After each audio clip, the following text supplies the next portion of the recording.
Bam, there we go. Got my mic working now. Hello everyone, welcome to Saturday Chill Stream. Yeah, you may have noticed I look a little different.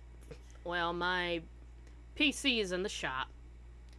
I'm having to use my backup PC. Yeah, because your stupid PC don't work. It is for the transit. Ah! Yeah, thanks for your input. Anyway, so yeah, we're having to be a little downgraded. We're having to be PNG tuber today. So sorry about that.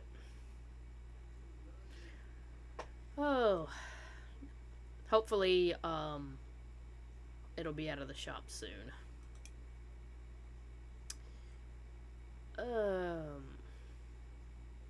Hang on a sec.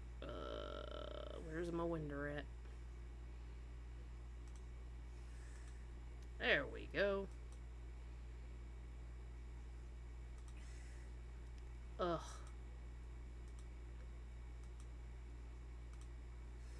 Yeah. Oh no, I gotta resize the window. Hell. Alright. Bear with me here.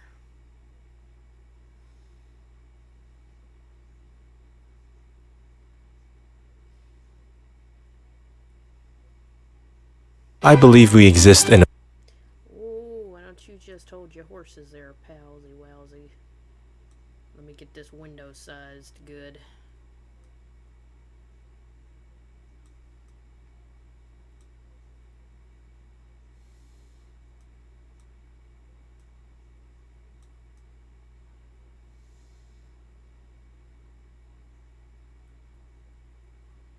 Alright, hold on.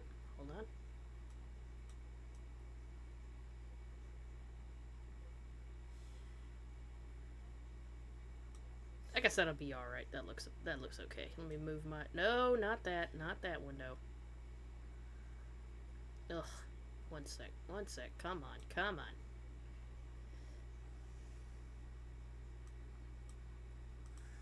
This is what I wanted. Alright.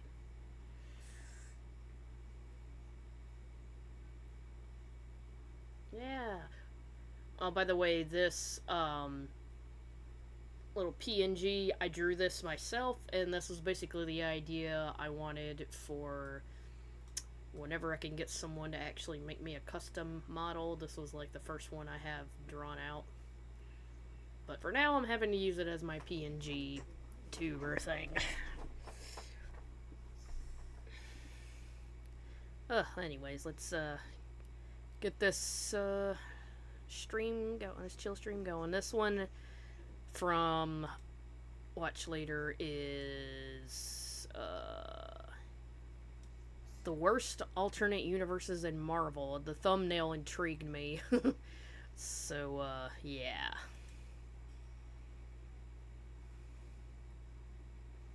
in a multiverse of universes. This is a famous quote from Michio Kaku. Yeah, I have no idea who this guy is. I just thought it would make me sound profound if I put a quote at the start of the video. Okay, so apparently he's just like a Asian Einstein or something. And electrons have waves associated with them. Anyways, in this video I wanted to talk about the Marvel multiverse. Everyone already knows that there's different realities in the Marvel universe. I mean, just take a look at Spider-Man, for example. We got Black Spider-Man, we got Mexican Spider-Man from the future, we got White Spider-Man, we got White Spider-Man, we got White Spider-Man, all from different realities. And these timelines, you know, they're cool and all, but what about the ones that are bad? I'm talking about the ones from the comics. Kicking it off is the original Ultimate Universe, which doesn't exist anymore because it merged with the mainline universe. AKA the sales weren't doing so hot, so they wanted to pick and choose the successful characters and move them onto the mainline universe. Miles Morales. Anyways, essentially the Ultimate Universe was a different reality that was almost like a mirror of the mainline Marvel Universe. It launched in the early 2000s and it was supposed to be like a modern reimagining of the Marvel Universe to draw in new readers. It was pretty popular at its time, but unfortunately a series of shitty writing just killed off any interest for this universe. I'm of course talking about Ultimatum, which is possibly one of the worst Marvel comic storylines ever written. This storyline is so unnecessarily edgy, and it just like just kills basically every fan favorite character that anyone would ever have. A bunch of heroes die because of natural disasters. Doctor Strange gets strangled by his own cloak. Dormammu, I've come to bargain. Giant Man goes searching for his wife, Wasp, only to find her dead corpse getting eaten by the Blob. They are all very distressed upon seeing this, so, you know, Blob in all his infinite wisdom decides to try and defuse the situation by saying, "Tastes like chicken." Oh, hell no. So Giant Man decides to calmly respond by grabbing the Blob and taking a chunk out of him with his mouth. You know, typical comic book shenanigans. And then Magneto decides to become a genocidal maniac because his children died, which is pretty ironic considering most iterations of his character he's held in a World War II concentration camp. This dude Magneto straight up strapped bomb vests to a guy who could duplicate himself. Then Magneto finds out that mutants only exist because they botched a super soldier experiment, instead of being an evolutionary step up from humans. Upon learning that fact, his brain figuratively explodes as he's left there awestruck. And then his head literally explodes when Cyclops hits him with that left mouse click. Then Cyclops gets shot by a mysterious assassin who actually turned out to be Quicksilver. His supposed death that kickstarted the beginning of the story actually never happened. Bruh. He then grabs his father's helmet and does a fucking Kylo Ren Darth Vader where he's like, "I will continue your dream." Gay! Wow, what an amazing story, guys. But don't worry, guys, it gets better. Did you know that the famous sibling duo Scarlet Witch and Quicksilver that the one where regularly engage in incest? You don't get it, Mr. Rogers, do you? They love each other. Of course they do. They're brother and sister.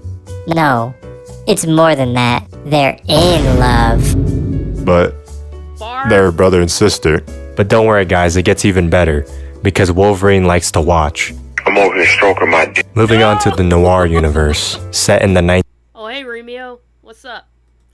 I was about to ask, oh no, is that the continuity where they're... Yeah.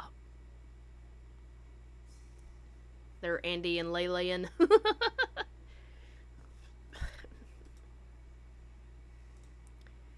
1930s. You know how Uncle Ben dying is a canon event in every universe? Well, in this one, you know, instead of getting shot by a mugger, he actually gets eaten alive by a cannibal version of the Vulture. What? Oh yeah, also the X-Men are a group of powerless sociopathic criminals. What the fuck? You know how in X-Men lore, mutants are regarded as an evolutionary step up from humans? Well, in the Noir universe, sociopathic people are seen as the step up in the evolution of humans, according to this version of Professor X. And in case you guys couldn't get enough of incest and cannibalism, we have the Hulk from the Old Man Logan universe. The Hulk in this universe is basically a hillbilly crime lord who runs a gang of inbred children that he had with his cousin She-Hulk. And he eats people. Yay! Why do all these universes share the same, like, why, what the fuck? So basically in this universe, all the heroes are either dead or in hiding because the villains had the bright idea to actually work together for a change instead of constantly backstabbing each other. And you know what? It worked out for them because they finally won. Gee, why didn't they think of that sooner? Also, Wolverine kills all of the X-Men because Mysterio pulls an epic prank on him and makes him think that they're all villains. And after that traumatic experience, he vows to never pop his claws ever again. Until he pops his claws again. Bruh. Guys, look, Venom T-Rex. That's so cool. I love this universe. Next up, we have the Ruins universe, which is actually probably the worst one on here. In this universe, anything that would have given you powers instead gives you a terrible deformity, or just straight up kills you. The storyline follows a reporter who is capturing and documenting all of these strange Oh, yeah, this is the one where, like, it's like a bunch of what-if scenarios where instead of giving them their powers, every superhero like the thing that happens to them originally that gives them powers. Well, this time it messed them up. It did the opposite of powers. It's kind of like, you know, like the Family Guy episode where Mayor West wants to get the superpowers and rolls around in a toxic waste, but instead he just gets lymphoma. Incurable cancer. Yeah, that's basically what Ruins is about. Anomalies. His name is Sheldon, by the way. He's basically trying to figure out where it all went wrong. The Avengers were a rebel group that got destroyed by the government after getting sold out by their teammate Scarlet Witch. The Kree, who are an alien race in the Marvel Universe, were bombarded by nuclear warheads, effectively killing most of them. The survivors were then put into concentration camps in the US, slowly dying of radiation poisoning. Silver Surfer went crazy. He went stupid. And he basically ripped himself apart because he thought he couldn't breathe in space. Nick Fury is an ex-government agent who went insane. He agrees to meet with Sheldon, and he's like, I've seen a lot of shit, man. You wouldn't believe the bruh moments I've seen. He also claims that he was introduced to cannibalism by Captain America, and that he's been clean since. Wow, guys, another universe, another cannibal. You know, I'm starting to notice a pattern here with all these different timelines. I would say take a shot every time a cannibal is mentioned in these alternate realities, but at this rate you probably wouldn't survive to see tomorrow. The two men then get interrupted by Jean Grey, who in this universe is trying to pimp herself out for $20, to which Nick Fury calmly responds by GTAing her.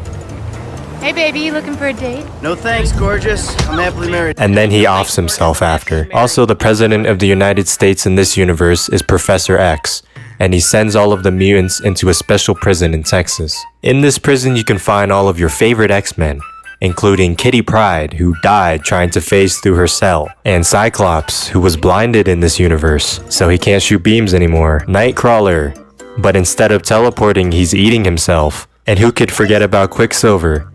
Except they cut off all his limbs, so he looks like this now. And you're probably wondering, where is Wolverine? Great question. Well, you see he's slowly getting poisoned by the metal in his body. Why did they write this? You know, I don't know. I really couldn't tell you. Remember how in the mainline Marvel universe, the gamma radiation turned Bruce Banner into the Hulk? Yeah. Well, in this universe, it turned him into a giant mass of tumors. Oh yeah, did I mention that Peter Parker is Sheldon's co-worker, and he looks like this?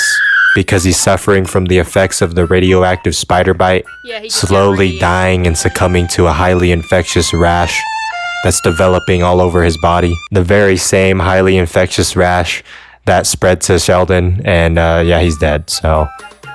Yeah, what a great story this is. And I know all the Galactus fans out there, all 5 of them, are wondering, you know, where's Galactus in all of this? Well, he's dead. He's just floating in space. His fucking dead body is floating near Mars. Yeah, so those were some pretty amazing alternate timelines in the Marvel multiverse. I'd highly recommend never reading any of these storylines. But you know what I would recommend? Subscribing to my second channel. Over there, I'm going to be posting pack openings and maybe even gameplays. If we could hit 1,000 subscribers on the other channel, I will be the happiest man in the multiverse.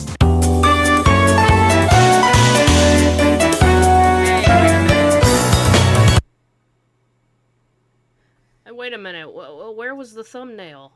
See, the thumbnail shows this weird Spider-Man vor art. Like, but wait, you didn't mention that in the video. That's the whole reason I clicked on it, man. Well, apparently he's got one for DC, so let's look at that one.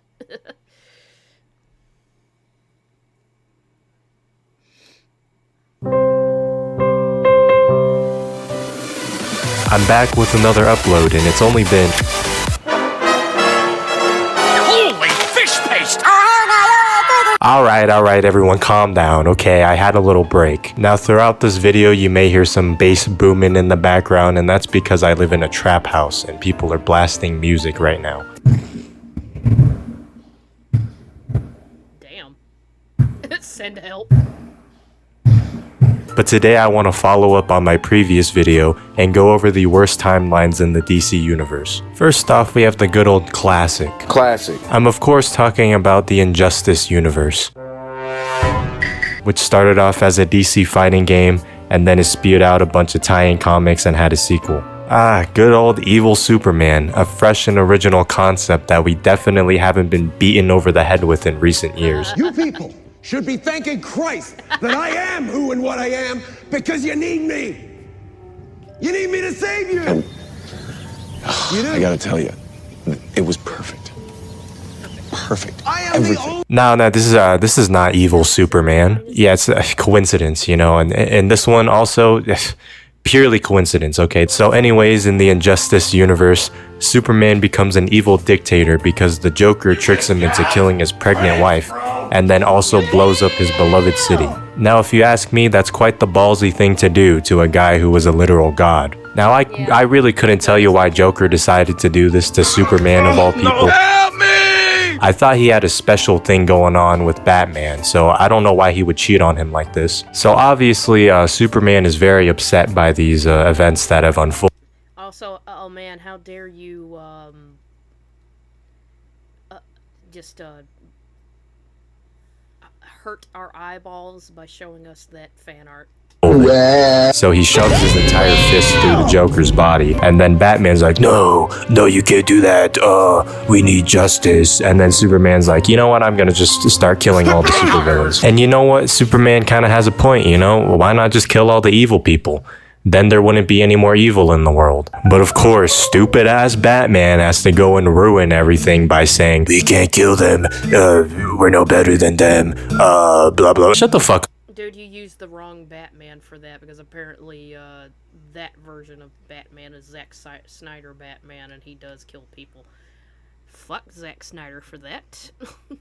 I don't, you know, stop whining about Batman doesn't kill people. Shut up, okay? Just shut up. Like, seriously. Up, Batman, like how many times does the Joker have to shit in your coffee? First of all, I think it's established somewhere in the comics or just in the lore that Gotham is an anti-death penalty city. So there's that. Like, they don't do the death penalty in Gotham. So that's not really Batman's fault.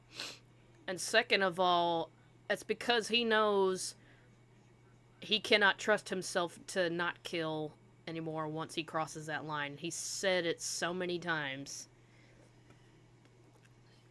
3, you know, he cares about his villains, and he's just a good guy like that. Like, so shut up about Batman not killing people.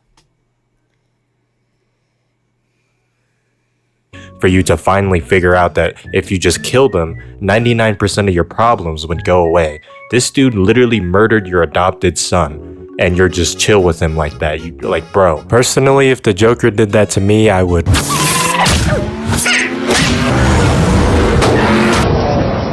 So Superman tells Batman, you're either with me or against me, because I'm gonna rule this world. This storyline is essentially Civil War, but for DC. You have Superman's side, the regime, and he has basically all of the heavy hitters in the DC universe. He has Wonder Woman, Shazam, Cyborg, Yellow Lantern, Hal Jordan, Sinestro, Black Adam, fucking Aquaman, Raven. Like, he has everyone, bro. He even had the Flash in the first game before he defected to Batman's side in the sequel. And who did Batman have on his side? Well, he had Harley Quinn and Lex Luthor. And how could we forget Green Arrow, who got killed by Superman, by the way.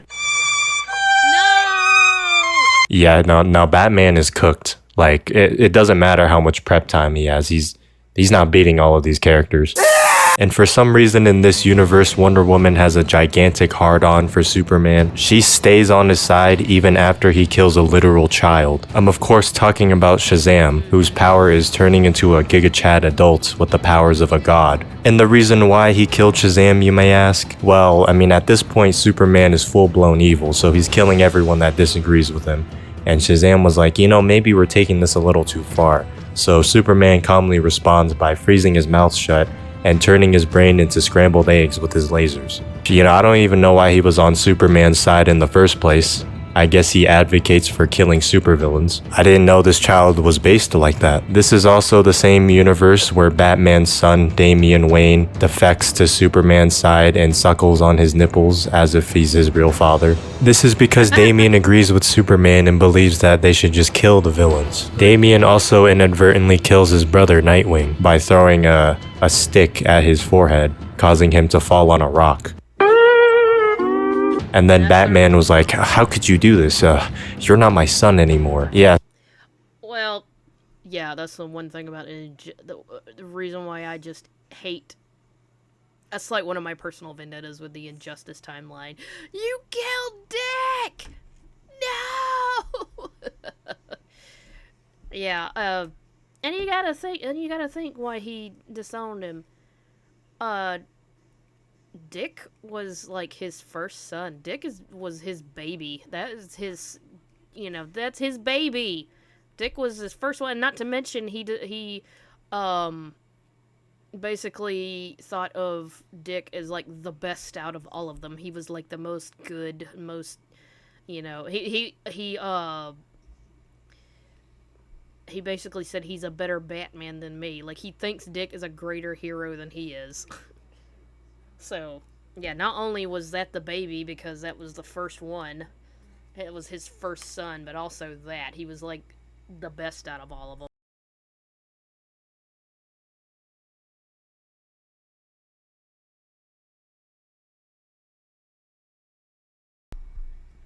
Oh.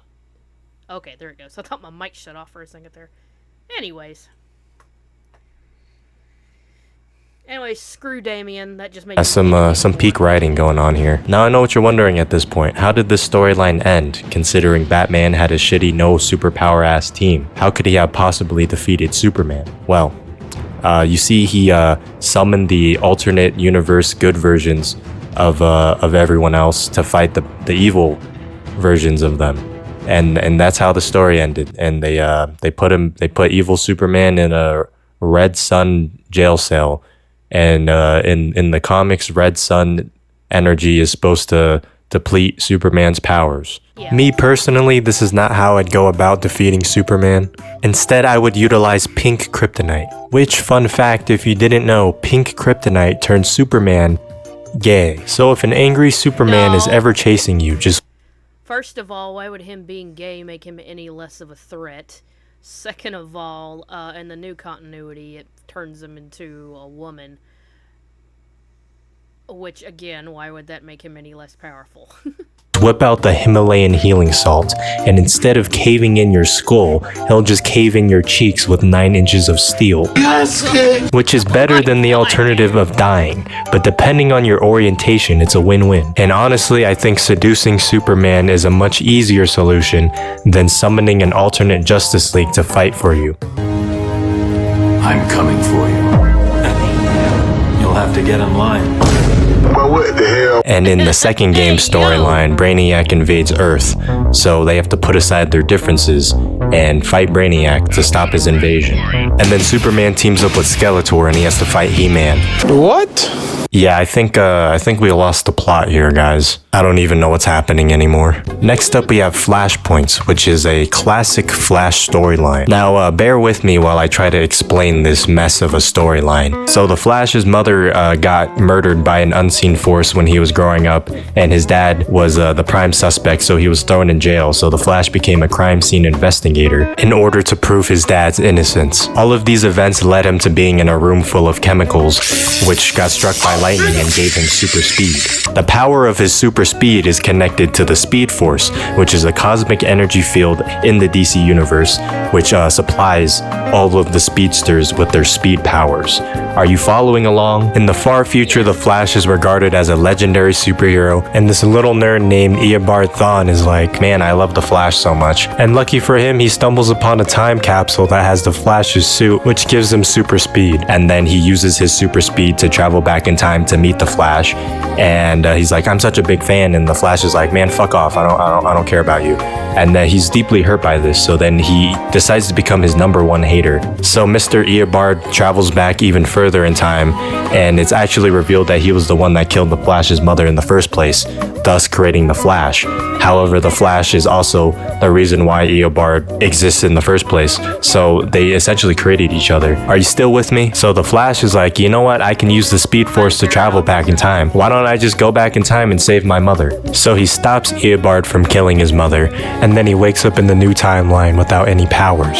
In this new timeline, well, it's a little dark and twisted. Instead of Batman being Bruce Wayne, this timeline's Batman is actually Thomas Wayne, Bruce Wayne's father. Complete with a kick-ass looking suit, he also wields dual pistols and kills criminals. And if you're wondering what happened to Bruce Wayne in this universe, well, that fateful night in Crime Alley, instead of Bruce Wayne's parents getting shot, it was actually Bruce Wayne himself. This event also turned Bruce Wayne's mom into this universe's version of the Joker. And if you thought it couldn't get any more wacky, in this timeline, the Atlanteans are at war with the Amazonians. This is because Aquaman and Wonder Woman were caught having an affair, and Aquaman's wife was like, hey, I don't like you boning my husband. So Wonder Woman decided to cut her head off, and then Aquaman was like, you know what, I don't really appreciate you killing my wife. So then now they're at war. Also, Superman is not even Superman in this timeline, because instead of his ship crash landing into Smallville, it instead crash landed into the bustling city of Metropolis, where the government swooped in and kidnapped him and imprisoned him in a secret facility. So yeah, the Flash doesn't have his powers, and the Justice League doesn't exist. And did I mention that Eobard Thawne is now a living paradox, who is able to exist without the Flash ever being created? Also, Shazam, it consists of 6 children this time instead of 1 child. So they all combine into 1 grown adult with the powers of a god. And in the Flashpoint storyline, Shazam dies to the hands of Wonder Woman, because I guess alternate universe versions of Wonder Woman just can't get enough of advocating for the murder of children named Shazam. So yeah, this dark and twisted timeline was all the result of the selfish bastard Flash, aka... In a supreme act of selfishness shattered history like a rank amateur, turned the world into a living hell moments away from destruction, and I'm the villain. Barry Allen, which is why Wally West Flash is my forever GOAT. But don't you worry, because like in all comic books, the heroes win at the end, and Barry Allen is able to reverse all of the damage to the timeline that he did, but in turn creates a new timeline called the New 52, which replaces the Wally West we all know and love with a black guy who shares the same name and has zero connection with the character we all know and love, because my GOAT Wally West can't have anything in the comics. They rebooted the universe again a few years later in DC Rebirth, brought back Wally West, and then killed him numerous times. What, bruh. Speaking of popular characters getting killed off, we have the Deceased universe, where every single DC character that you've ever loved turns into a zombie and dies. What the hell, Batman? I thought you had prep time for everything. What happened to your contingency plans, man? You didn't expect a fucking zombie apocalypse, you scrub? And you got bit by your adopted son of all people? His name is Dick, bro. You got infected by Dick. Like, that is... Bro, that's embarrassing. And Superman also embarrassingly got infected when he flew straight into zombie Flash. Somehow the Flash's fingies got caught into Superman's stomach, even though Superman is the Man of Steel. I guess he wasn't hard enough. And if you're wondering how the zombie virus even started in the first place, it's because of the anti-life equation. A techno-organic virus that was spread through technology, so anyone who was scrolling on their phone on TikTok likely got infected by it. Yeah, that's right, this zombie virus was literal brain rot. So yeah, those are some of the DC universes I wanted to cover. I'd like to get my upload schedule better, but Life is pain! and I'm gonna be busy for the next few weeks, so I guess we'll see how this pans out. So yeah, just a heads up if I'm not uploading as frequently. I'm still alive. Oh,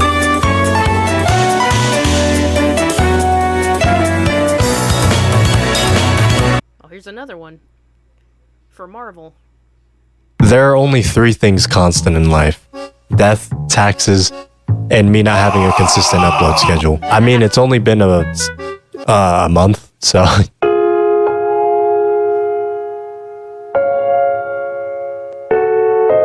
Marvel Zombies. Now, while the idea is cool, the storyline progressively got worse after every sequel. It's also where I got the picture for this infamous thumbnail that everyone loves, which I'll explain later. We're not there yet, okay? But first I gotta start Is he actually gonna talk about that one then?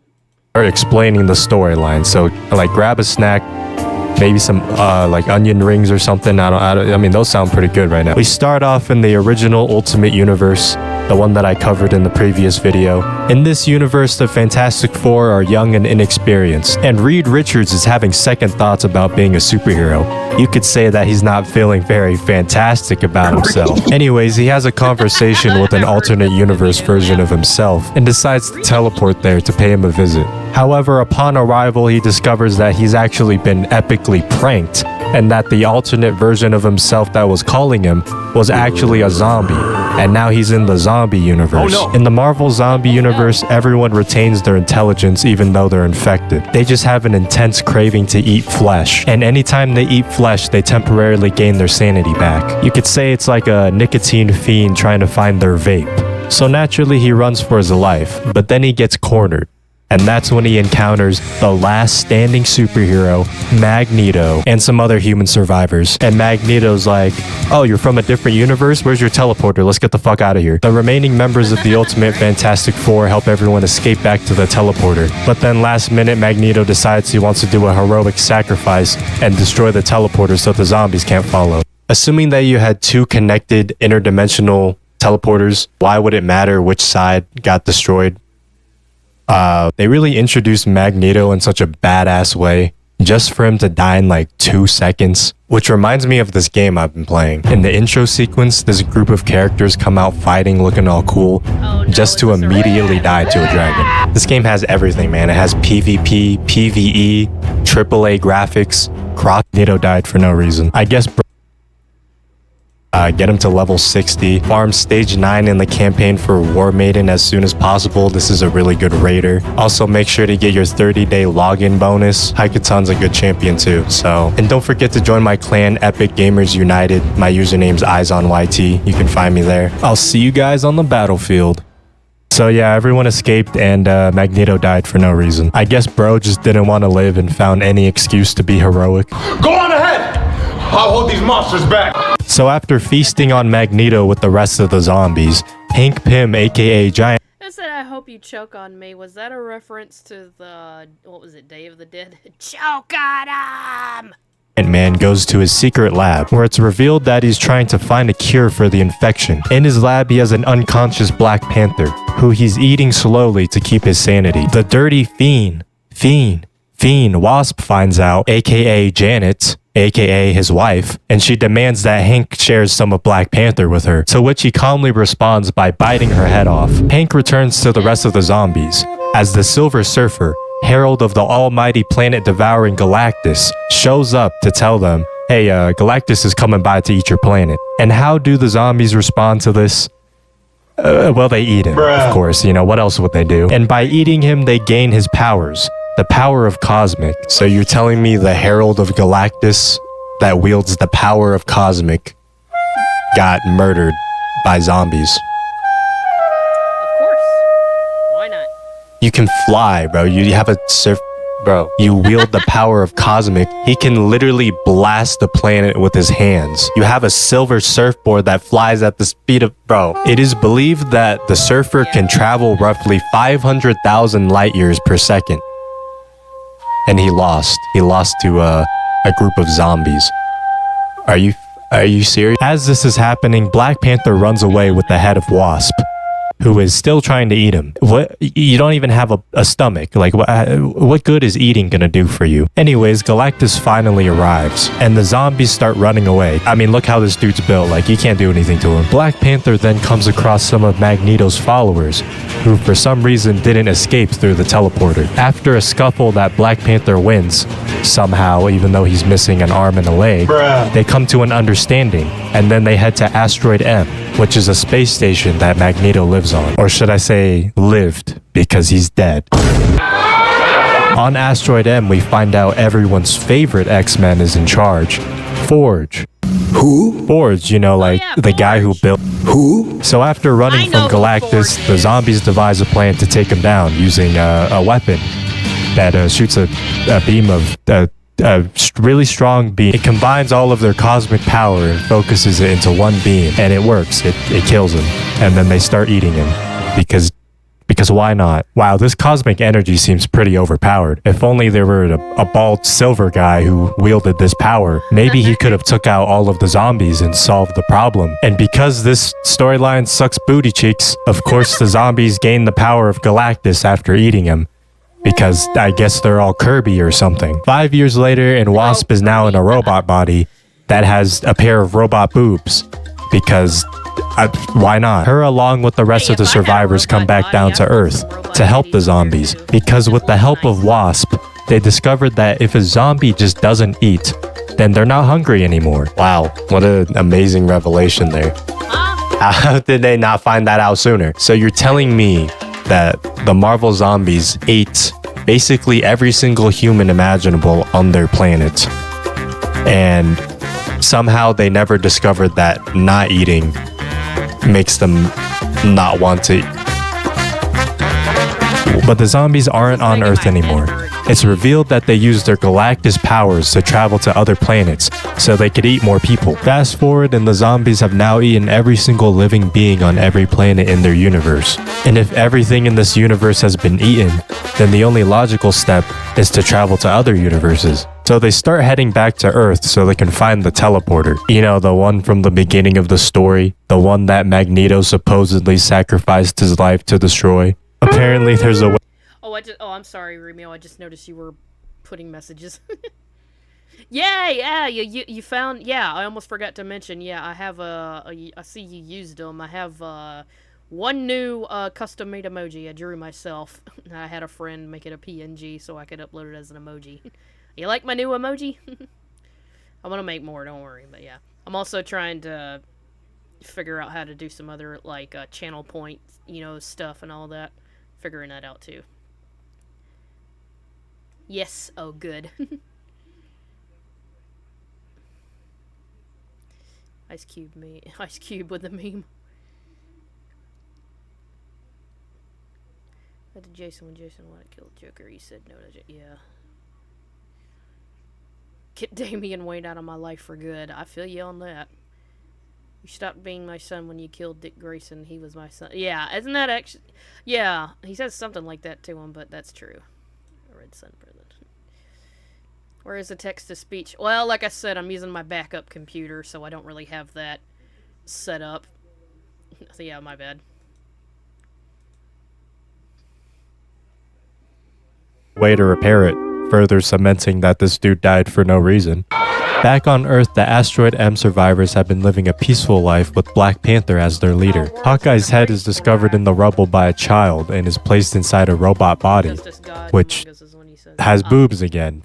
Do they only have one model of robot? Are you telling me the only robot bodies you have are ones with boobs on them? And after running some experiments, they find that Hawkeye is relatively normal, which confirms that zombies can indeed be rehabilitated. But among the survivors, there's a group of people that are causing some trouble, who are led by Cortez, the fucking lamest supervillain in all of X-Men history. And later that night, while Black Panther is sleeping, an assassin comes in and stabs him. But before he can bleed out to death, Wasp comes in and bites him, which turns him into a zombie. They promptly eat the assassin in order to regain their sanity, and then they lock themselves in a room until the hunger can pass. Cortez seizes this opportunity, and he gathers a group of people to tell them that we shouldn't be led by a disgusting, dirty, black Panther zombie. No zombies should be leading us. Black Panther and Wasp are broken out by their friends, and as they attempt to sneak them out, they encounter the angry mob. But this conflict is cut short because the Marvel zombies have arrived. They start attacking and eating people, but then Giant Man tells them to stop. He wants to save the humans,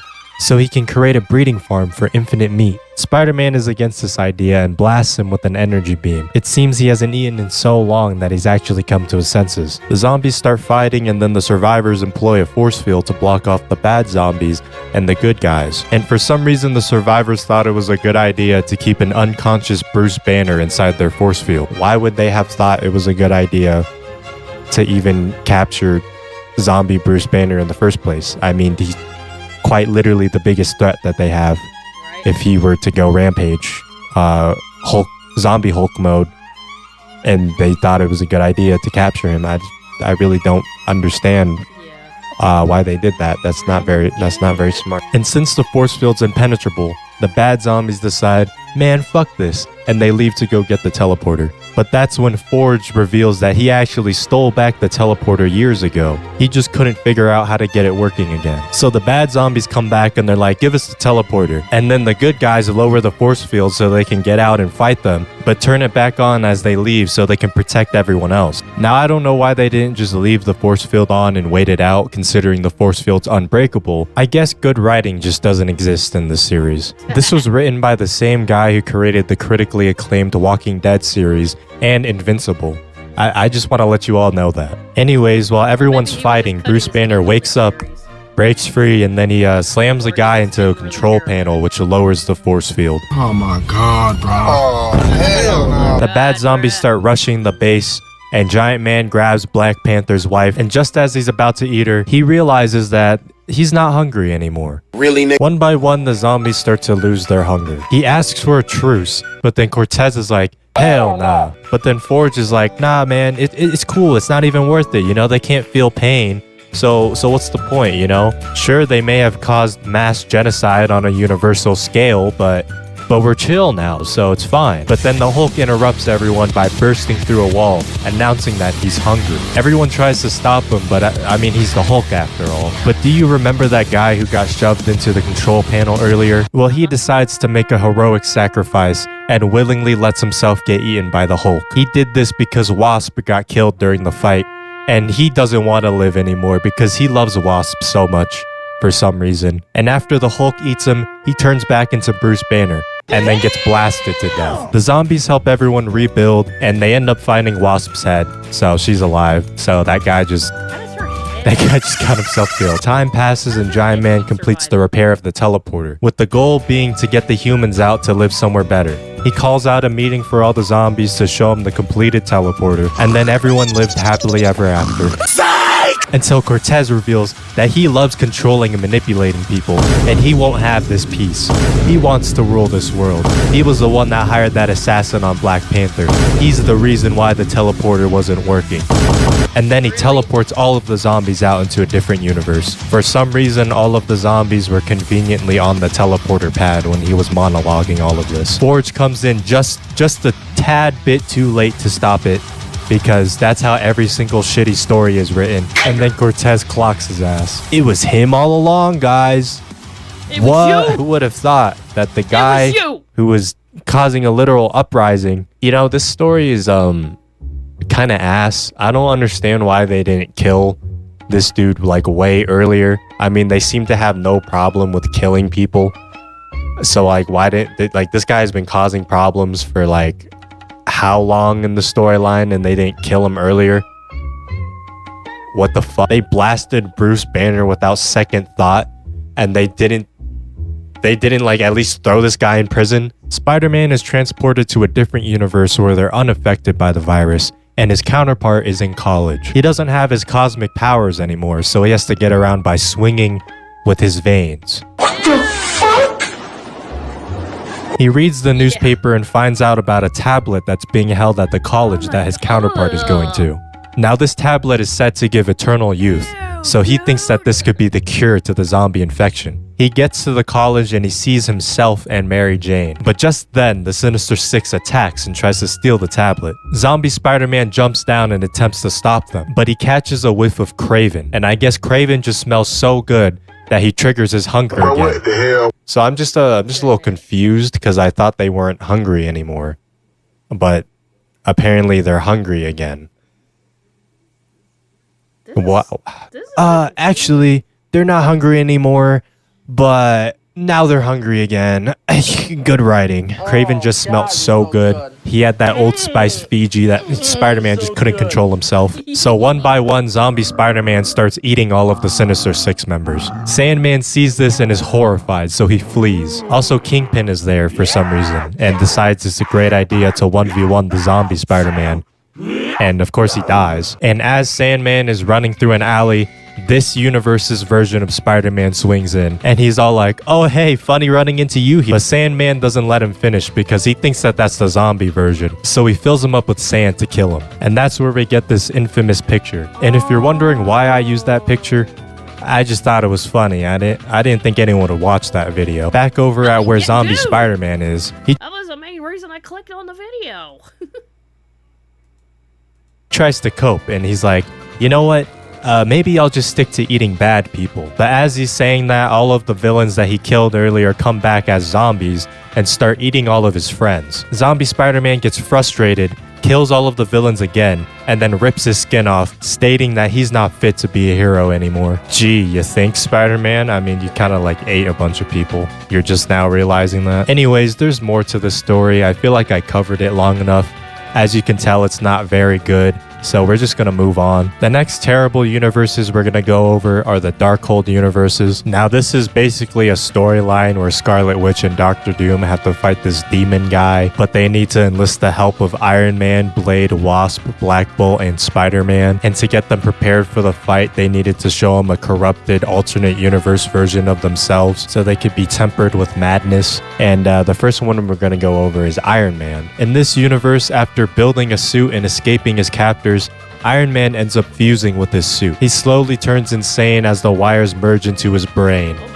Bars. He starts believing that he can save humanity and that human bodies are weak, and starts shoving everyone in Stark Tower into Iron Man suits. Bro became a little too obsessed with FNAF lore and wanted to become Freddy Fazbear, I guess. Next up is Blade. In this alternate universe, everyone is vampires. Kingpin is the vampire king of New York City, and instead of being a good guy, Blade decides that this world is already dead, and ends up killing Kingpin to become the new vampire king. Yeah, I know this one is pretty dog shit, but you know, I don't write the comics, I just talk about them. Next up, we have the Wasp. Janet sees a wasp nest and thinks about how useless male wasps are as Hank comes in and steals her coffee. Yeah, I'm pretty sure you can see where this story is going. One day, Kang attacks a museum, and the Avengers come in to stop him. He takes control of Iron Man's AI and makes him attack the other Avengers, giving him time to steal the necklace he was after. Wasp goes after him, and Kang says that he can sense that she's being held back by her husband. You take care of him, but is someone taking care of you? Damn! This was such an epic killer line that it made her freeze, and he made his escape. One night, they were invited to a party at Avengers Mansion, and Pepper notices that Janet's being a raging alcoholic, so she pulls her to the side and they have a little chat. That's when Pepper says, you know what, maybe you should do something for yourself. This makes Janet remember what Kang said earlier. Fast forward and Hank bursts out of a room. He's mad because the Avengers held a meeting and they're saying that he's erratic. He used too much excessive force and he's a liability. Later on, Janet checks in on Hank, and he just gets so annoyed that he slaps her into a bunch of glass that shatters. Hank sees this and he's like, oh, I don't know what happened. I don't know what got over me. I'm so sorry. But this was the last straw as Janet has had enough. She grabs a piece of broken glass and stabs him to death. Now she's finally free. She can spread her wings. Wow, what a shocking story. I definitely didn't see this happening. Next up, we have Spider-Man. Spider-Man gets a call from his wife, Gwen. She reminds him to not forget the cider vinegar and to not be late for their anniversary dinner tonight. Spider-Man hangs up and it's revealed that the entire city is falling apart, including the people. This phenomenon is dubbed the Unraveling, and no one knows how it started. The only thing keeping the city held up is Spider-Man's webs, so he constantly has to go around the entire city every day to shoot more webs, as his webbing dissolves after 3 hours. And this dude Doc Ock is still trying to beef with Spider-Man, even though he's literally falling apart. Peter, you created your web fluid. Why not make a version of your web fluid formula that lasts longer? You know? The Peter Parker that I'm familiar with, that I know and love, would just go back and make a longer lasting web fluid. But, you know, what do I know? I'm not a comic writer, I guess. Reed calls Spider-Man over and says that he has a responsibility to this city, and he tells him that he's been working on a self-healing polymer with a special enzyme made from his finger. With this material, the entire city could be held up without Spider-Man needing to use his webs. Reed believes that there are others like him, and he tells Spider-Man to bring them here so they can get more enzymes. And Spider-Man's all like, Yeah, that's cool, bro. I gotta get back to Gwen. He finally reunites with realized I Gwen, didn't make only a to thing. realize that he forgot the cider vinegar and that he's also late. But that doesn't matter because Gwen is dead. Well, shit. And this sends him over the edge. He just gets tired of it. He goes back to Reed and stretches out his body to hold up the entire city so he doesn't have to web stuff anymore, which causes Reed immense pain. And the only thing that Spider-Man has to say to Reed is, hey man, you got a responsibility to the city. And finally, I know this is what you all been waiting for, the final Darkhold superhero, Black Bolt. Black Bolt wakes up with a headache with no memory of, no one gives a shit about Black Bolt. I'm not covering this. And if you're wondering how the story ends, the 5 heroes get corrupted by their evil versions, and then Scarlet Witch defeats the demon guy and then reverts all of the heroes back to their normal selves.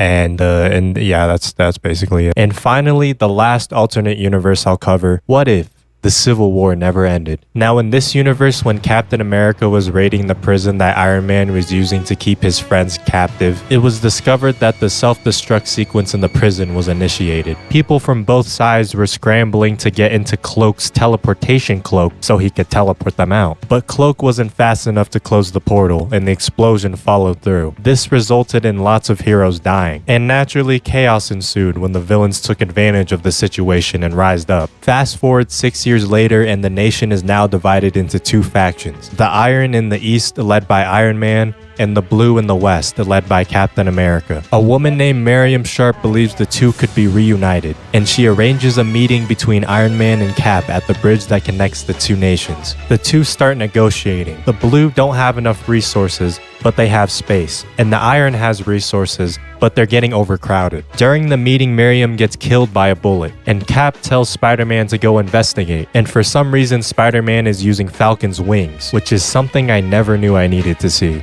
Someone cooked here. Spider-Man finds the rifle with no shooter in sight. Cap deduces that the bullet would have took time to travel, and Miriam walked into it, meaning the shot was never intended for Miriam, it was intended for him. Cap gets mad at Iron Man, and Iron Man swears that he wasn't behind it. Then both of them go their separate ways. Later on, Iron Man looks at a timeline of the events with She-Hulk, leading up to Miriam's death, and they discover that they're being played. So Iron Man sends She-Hulk into the Blue to investigate. Also, I think it's weird how she has like a full head of hair when she is like in Hulk transformation, but when she turns back into a human, she has a mohawk. I don't even know how that's possible.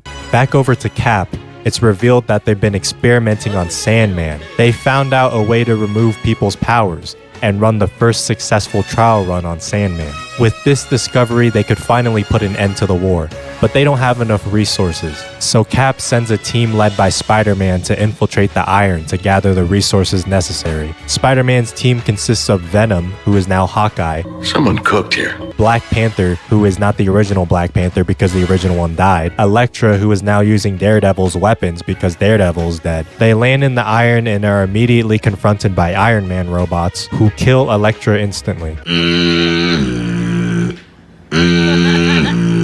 The team gets into the building that has the resources, but before they can get what they need, they have to get through a dead Kingpin who is being controlled by Doc Ock's tentacles. Side note, I'm just confused why they keep using Sandman, Doc Ock, and Kingpin in all of these storylines. Do they not have any other characters? I'm confused. Like, Venom finishes him off by using a symbiote bow to shoot Daredevil's club at him. Someone cooked here. And I know what you're thinking. This sounds pretty peak. I don't know how this is considered one of the worst universes. This universe is pretty terrible because the heroes are divided. That doesn't mean the storyline's bad, though. I'm just saying the universe is, like, it's not a universe you'd want to live in. But anyways, they get what they need, they escape, and then they create a bomb that would remove everyone's powers. Using this bomb, Cap plans to lead an all-out attack to finally end the war. Now back over to She-Hulk. She has successfully infiltrated the Blue using her human form, but she's recognized by Speedball, who is now part of a Punisher team. The Punisher team chases down She-Hulk, and they shoot her down unconscious. But when they go to recover her body, she's not there anymore. She-Hulk wakes up and she sees T'Challa, the original Black Panther, and she's confused because he's supposed to be dead. And while this is happening, Iron Man is tracking down She-Hulk because he's worried. He finds out that she's being held in the Divide, the space between the two nations. He quickly travels down there to save She-Hulk, but then he gets captured. T'Challa starts monologuing, but then Iron Man blasts him with electricity using his Ragnarok technology. And that's when it's revealed that they're actually Skrulls. Someone cooked here. An evil alien race that takes over planets by shapeshifting, and that they were actually the ones behind everything, causing Captain America and Iron Man to keep fighting. Iron Man beats the Skrulls, frees She-Hulk, and they go up to the surface where they see that Cap is already launching his attack. Iron Man and Cap start fighting while Iron Man is trying to tell him the truth, but Cap doesn't believe him. So Iron Man has Emma Frost telepathically show him his memories. With the truth now revealed, the two put the conflict behind them, but Cap realizes it'll take too long to call a ceasefire. So Cap decides to use the bomb to stop everyone from fighting, as this would also get rid of the Skrulls' abilities to shapeshift. So Cap tells Hulk to throw the bomb into the divide, and Hulk is actually Wolverine in this universe, because they just keep making peak, bro.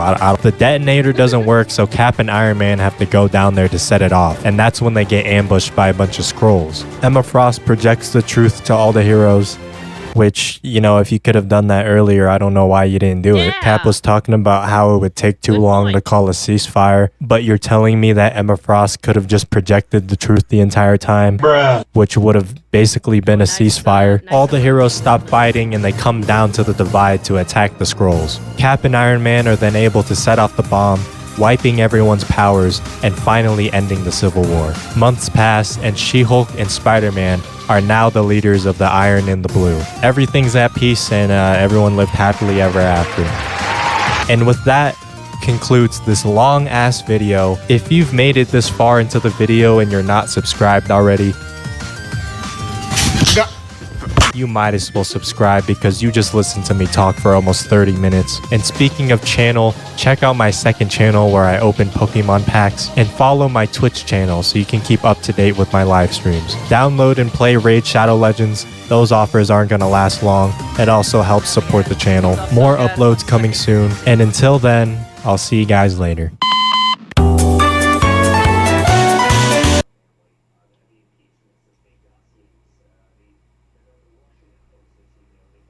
Come on. Oh, there it goes. Today we're going to be going over some more of the worst alternate DC universes, since you guys just like this series so much. Now again, let me remind you, when I say worst, I don't necessarily mean the storyline is bad. It's just that, you know, you would not want to live in these universes because they're pretty grim, they're pretty dark, pretty edgy, I would say. My name is Jeff. My name is Jeff. The first alternate universe we're going to talk about is Oh dear. Come on. Earth 3. In this alternate world, the heroes and villains are inverted, so everyone who's normally a hero is a villain. So basically what that means is that the entire Justice League is evil and is known as the Crime Syndicate. They're comprised of Ultraman, who is an evil version of Superman, Johnny Quick, who is the evil Flash, Owlman, who is the evil Batman, Superwoman, who is the evil Wonder Woman, Deathstorm, who is the evil Firestorm, Grid, who is the evil Cyborg, Atomica, who is the evil Atom, and Power I'm not gonna lie, Deathstorm is kind of a badass name. Ring, who is the evil Green Lantern. Now, I'm not going to go into too many details about their origins because they're relatively the same as their counterparts, except for the fact that they murder everyone because they're evil. And if you're wondering about the evil Aquaman of the Crime Syndicate, well, we don't really know much about him because he died. You know, he died during transport. Like a fucking goldfish that you just bought from the pet store. Bro just died before he could even make it. But I would like to throw out a formal complaint to the writers because they made Superwoman a whole promiscuous person. You know, she's for the streets. She was in a relationship with Ultraman while secretly also being in a relationship with Owlman, and also carrying the child of Lex Luthor, who is also evil Shazam. His name is Mazaz, which is Shazam backwards. What a cool name. They were featured in the Forever Evil storyline where they invaded Prime Earth. They were also featured in Justice League Crisis on Two Earths. This movie is cool. You should watch it. Yeah, doesn't she also, like, steal a kiss from good Batman also?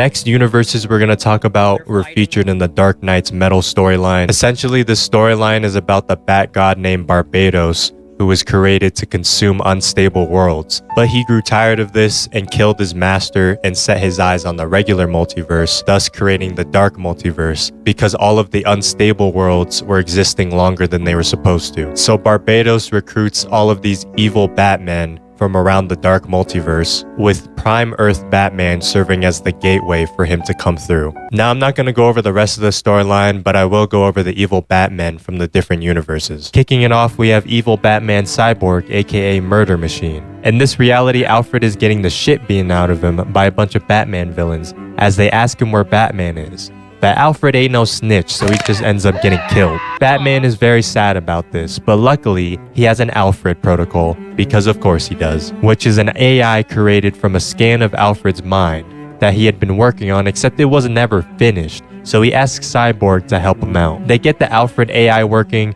and of course this thing immediately starts murdering everyone. Because why not? It's doing this because it sees everything as a threat to Bruce. And while it's murdering everyone, all the AI can say is, "How may I help you?" Cyborg is all like, "Bro, we gotta delete this shit." And Batman hits him with the, "No, I can fix him." Then the AI takes over Batman's body and removes his ability to feel fear and sadness. I don't know why specifically those two emotions it decided to remove. Thank God they didn't remove his lust for gooning though. I mean... An Alfred protocol is crazy. Like, imagine if there was a Harambe protocol. You know, that gorilla who was tragically taken from us too soon. Now that would be cool. Like, imagine talking to Harambe. "Harambe, is that you?" "Yes, my child. It is I, Harambe." "Oh my god. Harambe, please, I request..." What? Can we spell ribbon? Ribbon? Yeah. R-I-B-B-O-N. Now go to bed. "Your guidance. What is it that you need, my child? I'm here to help." "I must embark on a great journey, but I'm unsure if I have what it takes to complete it." "I understand your hesitation, but do not doubt yourself, my child. You have the strength and resilience within you. Believe in yourself and have faith in your abilities. The journey may be difficult, but with courage and determination, you will overcome any obstacle in your path." "Thank you for your wisdom, great Harambe. I have one more request, if I may." "Of course, my child. What is your request?" "Can you hit the gritty?" "I am not sure I understand what you mean, my child. Can you elaborate on your request?" The gritty is a dance from this popular game called Fortnite. Some wise words from Harambe, and it's all possible thanks to Polybuzz. Polybuzz is an AI chatbot app with millions of characters to choose from, real and fictional. Download the app through my link in the description and use promo code EYESON to unlock premium features. I have not tried that one, but I did character AI and like CAI or whatever the hell it's called. Yeah. Maybe I'll try the other one then. It's AIZON. Just simply type it in the search bar and you're good to go. Next up, we have the most popular and recognizable one, Evil Batman Joker, aka the Batman Who Laughs. In this universe, the Joker drugs Batman and goes to town. Hey, yo! By killing everybody that Batman holds dear and all the villains and the entire city. Basically, he's just killing everyone. He's going berserk mode. This master plan of his is called the Joke Too Far, and he's doing it to push Batman to his breaking point of finally killing him. And to absolutely no one's surprise, it works. You know, Batman breaks free and snaps his neck like a pencil, which then releases a toxic Joker gas from his body because comic books, you know, he's a very gassy boy. He had a lot of Taco Bell. Why does he just have gas inside of him? I don't understand. Anyways, Batman gets poisoned by this, and while talking to Superman, it's revealed that the chemicals that made the Joker, were slowly killing him. Superman also tells him about how this Jokerized little girl tried to bite her doctor's throat out, and Batman laughs. I don't know about you, Superman, but if I saw that Batman was laughing at something like that, I would punch his head clean off, because bro is already gone at that point. Later, Batman gathers the Bat family in the cave to tell them that he's been infected. He will still retain his intellect and his prowess, but his morals will be that of the Joker. And all of them are like, "Oh, it's okay, we'll find a way to help you out." To which Batman calmly replies by gunning all of them down and killing the Justice League. Oh, and by the way, just in case you didn't think he was evil enough, he also forced Superman to kill his family by giving him black kryptonite, which I don't know why black kryptonite is the one that makes him violent. Why specifically the color black? Why is that one? Why is that one the one that makes him Why it gotta violent? be black? Yeah, you got some explaining to do, DC. Next up, we have evil Batman Doomsday, aka Devastator. Stupid ass Transformers name, bruh. In this universe, Superman just started killing everybody for some reason. So Batman decided Superman needed to be killed. And he whipped out a kryptonite spear. And of course, his arm gets blown off. Because, like, you're just a normal dude. Like, how did you think this was gonna play out? Bro brought a melee weapon to the fight when his opponent can fly and shoot laser beams from his eyes.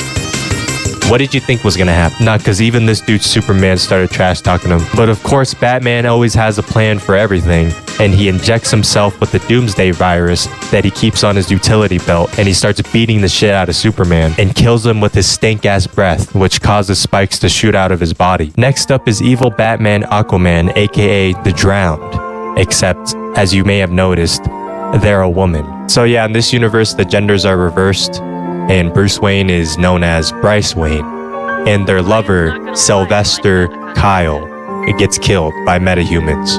So this version of Batwoman,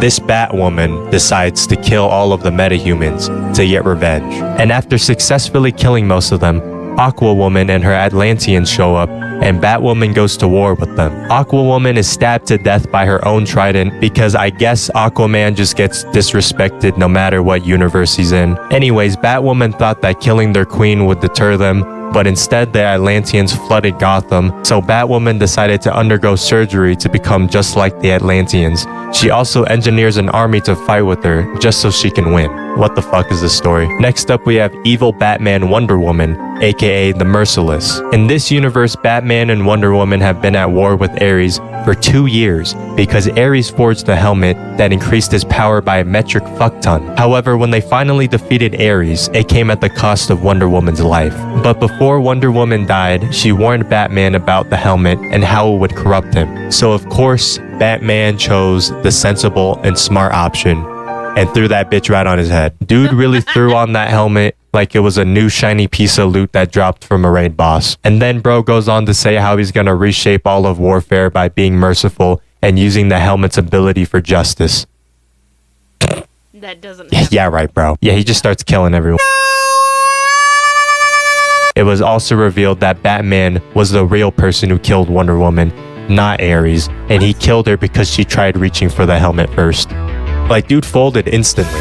Bro was just salivating for the helmet. Bro's mental was so weak, he got corrupted just from looking at the helmet. Next up is evil Batman Flash, aka the Red Death. In this universe, Batman is attacking Flash because he wants the Speed Force so he can travel back in time and save people from his past. Yeah, because time travel always ends up well. So obviously Barry says no, but somehow Batman was able to freeze the Flash's leg with a needle injection. He stabbed his leg. How do you catch him? And then strapped Barry on the Bat Tank, which was modified to siphon the Speed Force from him. And once he gained the powers of the Flash, he started killing all the villains. He punched the Scarecrow in half with his fist. Damn. What the fuck? And finally, we have evil Batman Green Lantern, aka Dawnbreaker. This one is possibly one of the most twisted versions of Batman. In this universe, when Batman's parents got killed, instead of crying and being sad like a pussy, he instead got really mad and started chasing down the killer. While he was doing this, he said that he felt nothing inside. And that's when a Green Lantern ring flew to him, claiming that he had the ability to overcome great fear. But like, I thought the whole point of, like Lantern ring powers were emotions. I thought they were fueled by emotions, and bro literally said he felt nothing. And I don't know why the ring decided he would be a good bearer for it just because he could overcome fear. Shouldn't he need to display, great willpower to get a Green Lantern ring? Is the ring stupid? Wouldn't it have made more sense for him to become a Red Lantern because of his anger? Well, I mean, he's clearly mad. Look at bro's face. Anyways, this version of Batman's willpower was so great that he was able to overcome the ring's safety protocols and engage in lethal force, which again doesn't make sense. Is that even willpower at that point, or is that just like raging bloodlust. Yeah, it looks like Joe Chill's not so chill anymore because he's got fucking vaporized by green energy. Anyway, surprise, surprise, this version of Batman then decides to go on a killing spree and murder all of the villains. So Jim Gordon comes over and he's like, hey man, maybe you're going a bit too far. To which he calmly replies by saying, looks like your daughter's gonna have to grow up without a father. Sad, and then vaporizes him. That's when the Green Lantern Corps finally arrives and they demand he hands over the yeah, he killed all of them. I guess his willpower is just too strong. All that willpower and your parents are still dead. The last alternate universe I want to cover is Superman Red Son. In this universe, Superman's origin is slightly altered. Instead of landing in Smallville, he lands in the Soviet Union. Superman becomes a member of Stalin's inner circle and uses his power for the greater good of the country. Until one day, the CIA enlists Lex Luthor to find a way to kill Superman. So Lex Luthor's plan is to crash Sputnik into Metropolis in order to bait out Superman, so when Superman comes to stop it in time, he'll touch it with his grimy little hands, and Luthor will then be able to obtain the DNA samples from it and clone him. And I guess it worked because he was able to create a clone. I don't even know how he got enough DNA from this probe to clone Superman. Like, did Superman bust a nut on it? I don't understand. Superman and Wonder Woman meet at a diplomatic party and the two form a bond. But then Stalin is secretly assassinated by his son, and Superman is convinced to lead the country. Stalin's son also kills this kid's parents for spreading propaganda. This totally won't have any future implications. The clone is completed, but it turned out like shit. But bro said, fuck it, whatever, we ball, and he sent it to fight Superman, and the battle was so epic that they accidentally set off a nuke. The clone thought he was so much better than normal Superman that he decided to sacrifice himself to stop the nuke. So now there's a very obvious conflict between the US and the Soviet Union. Years pass and a utopia within the Soviet Union has been created through the efforts of Superman and Wonder Woman. But it turns out this peace was achieved at the cost of people's freedom, as those who disobeyed were lobotomized. And because they spent all those years together, Wonder Woman had now developed feelings for Superman, cause I guess alternate universe Wonder Womans just can't keep it in their pants when it comes to Superman dictators. Though Superman's autistic ass is unaware of her true feelings because he just sees her as a comrade. Aww. Oh, Elweed, what's up?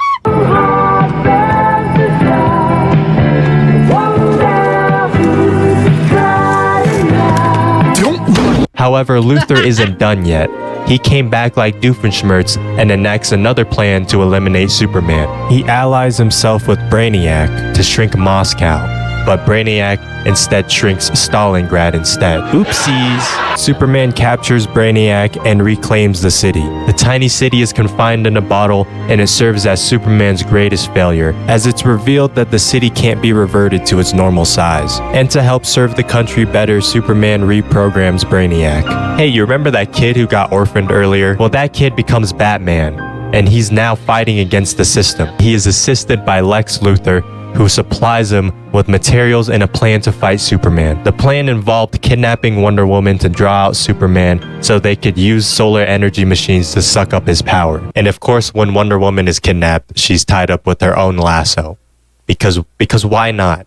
Because why not? Why hide our fetishes when we're writing comic books? Why not just let it all out at this point? The plan works and Superman is weakened. However, he's able to convince Wonder Woman to break free and destroy the machines, which greatly injures her. Batman realizes that he's shit out of luck and that the plan failed, so he offs himself because he's scared of getting his brain scrambled. Wonder Woman leaves Superman's side, and now she hates him because he didn't give a shit about her injuries. Later, Brainiac tells Superman that he should invade the US, but Superman rejects the idea. Lex Luthor then becomes the president of the US and discovers the existence of Green Lanterns and makes an army out of them. He also teams up with Wonder Woman and her Amazons, gathering forces to fight Superman. Luthor then confronts Superman at his home and is captured by Brainiac. Brainiac tells Superman that Luthor was going to convince him to end himself, which forces Superman's hand. Superman begins his attack on the US with the help of Brainiac. He runs through the opposing forces with ease, though as he begins closing in on the White House, Louis Luthor, that's right, in this universe, Louis Lane is married to Lex Luthor. hands him a small letter that was handwritten by Lex. It read, "Why don't you just put the whole world in a bottle, Superman?" Superman realizes that he's gone too far in his quest for control, and he orders Brainiac to stop the invasion, to which Brainiac replies with, "Fuck no, baby!" It's revealed that Brainiac was under no one's control this whole time, and that he wanted world domination for his own all along. Luckily, Luthor is able to shut down Brainiac from within. Brainiac's ship begins to explode and Superman flies it into space, seemingly dying in the explosion. But actually, he didn't die. He's just living among the humans now. Then Luthor created a utopia world, mixed with the ideologies of Brainiac, Superman, and himself. And then everyone lived happily ever after. So yeah, those universes are kind of sucky and bad. But then it's revealed that this version of Superman was actually a descendant of Lex Luthor from the far future that was sent back in the past, thus making Superman and Lex Luthor related the entire time?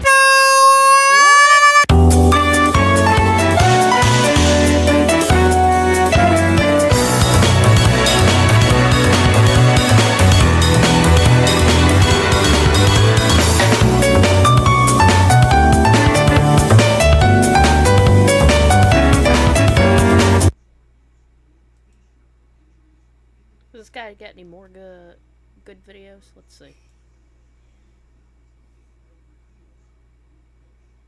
Welcome back to my channel. I haven't uploaded in over 2 weeks. Hey, but at least I'm not Corey Kenshin though. But today I'm back. Now we already did white people slang.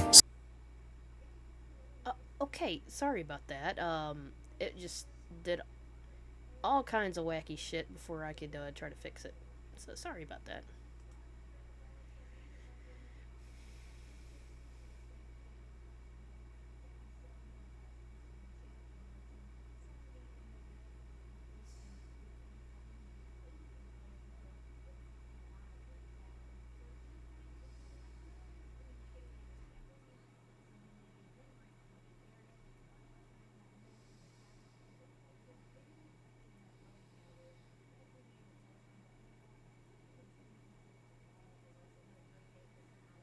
Oh, okay, redesigns.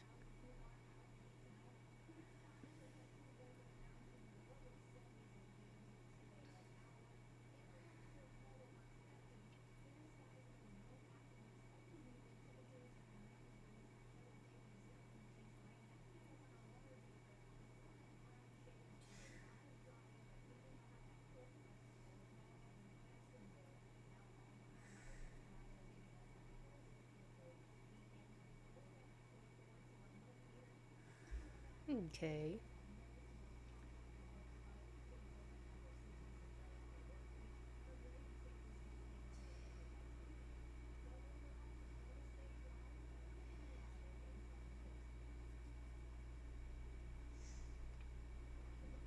Alright, here, let's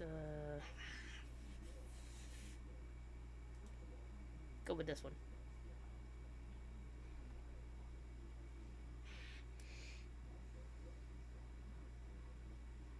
Today we're going to be going over some of the worst redesigns in Marvel Comics. Starting off this list is the Gold Goblin, which for those of you who don't know was the new superhero persona of Green Goblin, aka Norman Wavecheck Osborn. He's like a scientist or whatever. I'm something of a scientist myself. Now I appreciate when they play around with the idea of turning a supervillain into a good guy. It keeps things fresh and interesting, but holy shit did Norman lose all of his swagger. The classic Green Goblin suit is, you know, as the British people would say, quite posh. The suit matches his evil gremlin nature perfectly. However, his Gold Goblin suit looks so boring. Like there's nothing real interesting going on in this design. He's still referring to himself as a goblin, but none of this is giving goblin. He looks like a Destiny 2 character. The only thing reminiscent of his Green Goblin persona is the glider. Why does this shit have the fucking Eye of Sauron on it? I don't know. Speaking of which, I don't usually associate goblins as being good guys. Oh! She on her teeth for shit right now. Oh no! Oh no! Oh, yeah. Next up is Spider-Man's Oscorp suit, which is atrocious. Why do we need to add unnecessary lime green accents on his suit? It does not go well with the red and blue. Bro is trying to meet ride Green Goblin. Look at little Goblin Jr. The glider is stupid and unnecessary. I also find it hard to believe that Spider-Man would just willingly adopt design elements of one of his greatest foes just because he reformed. I'm something of a good guy myself. You see, this guy named Sin Eater ate all my sins, so now I'm not evil anymore. Stop the cap. Like, listen, I know you're a good guy and everything and you believe in reforming your enemies, but you gotta realize that this dude literally killed the love of your life. I don't know if you remember that, Spider-Man. Oh, nigga. My ears burn. He quite literally murdered the love of your life and laughed. And that's just scratching the surface of all of the horrible shit this man has done to you. And now you're telling me you're gonna wear his shit proudly just because he says he's a good guy now? Are you fucking kidding me? I guess I shouldn't be surprised though, considering this is coming from one of the worst Spider-Man runs to have ever been written. Fucking stupid ass Zeb Wells. Like, there's been so many terrible designs that have come out of Zeb Wells writing Spider-Man. Ooh, Scarlet Spider is now Chasm and he's evil. Yeah, he's no longer Scarlet Spider. You know, ever since Clone Saga, Marvel has just been railing him because apparently having two different Spider-Mans coexisting is impossible, even though we have Miles Morales. Bruh. This design is trying so hard to look cool. He wants to be Spawn so bad. If I was 9 years old again, I'd probably think this is the coolest thing ever, but I'm not, so it fucking sucks. And don't even get me started on what Zeb Wells has done to Mary Jane. Why is she a superhero now? What are you doing, bro? She goes by the name Jackpot. Get it? Because she's remember that one time when Mary Jane said, "You just hit the jackpot." Remember that classic panel from 1965? Yep. We just can't let that one go. It's just, you know, that's fuck you. Did I mention she's Venom now? Like, this dude Ben really just cannot catch a break. Why? Like, what the fuck is this outfit, dude? Do I even have to like explain why this outfit is so bad? Like, this looks like a cosplay that some fucking teenager would do for Comic-Con. Like, this, why is this an official suit? This looks horrible. Why, bro? Oh my god, man. We had a good thing going. Why'd you have to change it? Yeah. Why? Unnecessary redesign. All new, all different Cyclops. This costume is missing the one thing that makes Cyclops' design iconic. Why would you take away Cyclops' visor? That's literally the thing that makes him look like Cyclops. Because this design just looks like a random guy. This is the X-Man. Oh my god, is that the X-Man? That's gotta be him. I mean, he has an X on his forehead. Who else could it be? Cyclops? That's not Cyclops. He doesn't even have a visor. Why would that be Cyclops? Like, how's he even see through that thing? You're telling me that's Cyclops? That's obviously the X-Men because he has an X. Like, come on, man. That one time back then when Iron Man had a nose on his mask. Why? Spider-Man's... Oh, I'm sorry, Elweeb.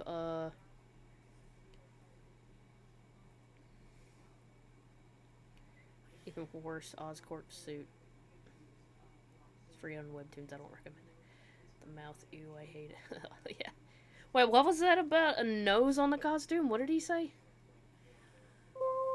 Like, come on, man. That one time back then when Iron Man had a nose on his mask. That looked a little odd, yeah. Why? Spider-Man's Twitch streamer costume is weird. I mean, you know, low-key, I don't hate the design, but it doesn't scream Spider-Man. I mean, it just looks like a Spider-Man side character, maybe like a villain that was inspired by Spider-Man. Like, it looks like a knockoff. Like, it doesn't look like Spider-Man.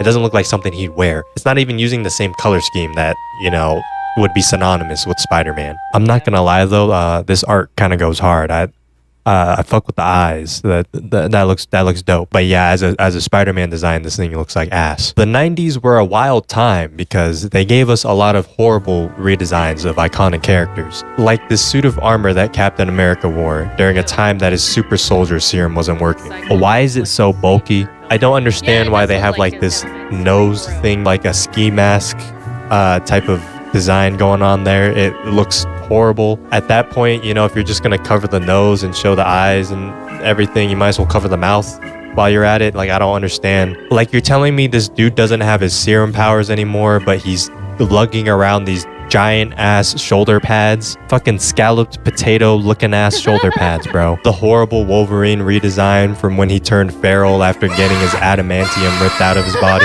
Why is his nose missing? I don't understand why his nose is missing.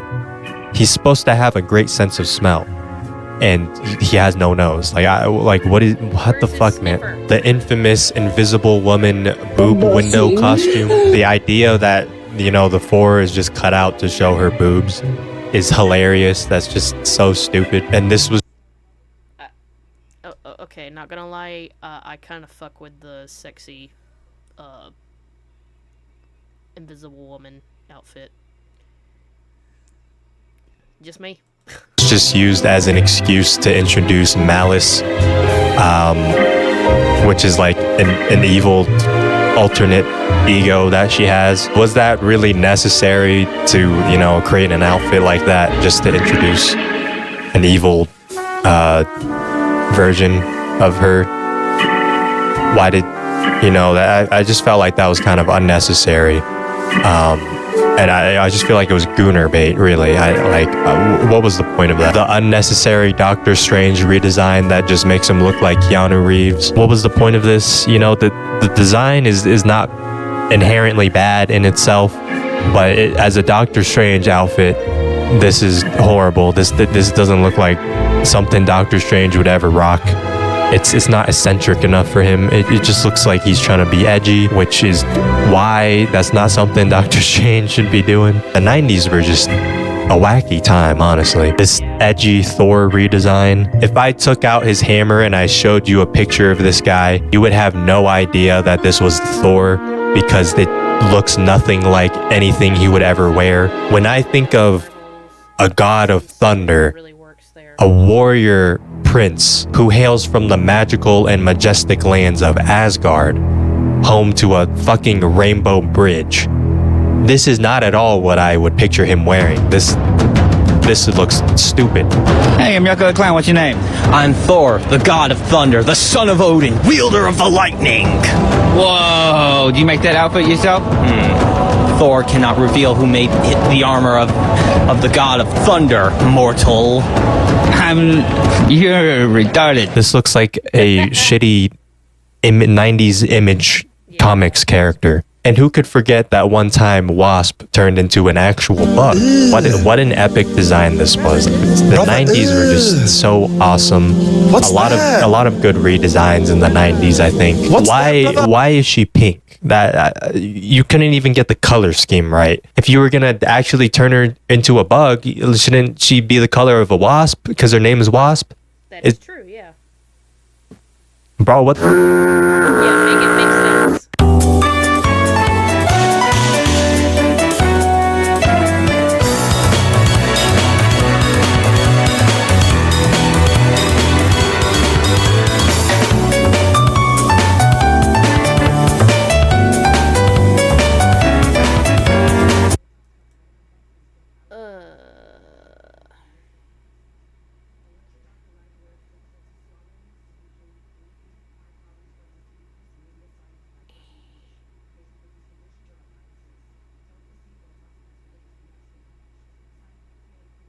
Oh, there we go. Bad art.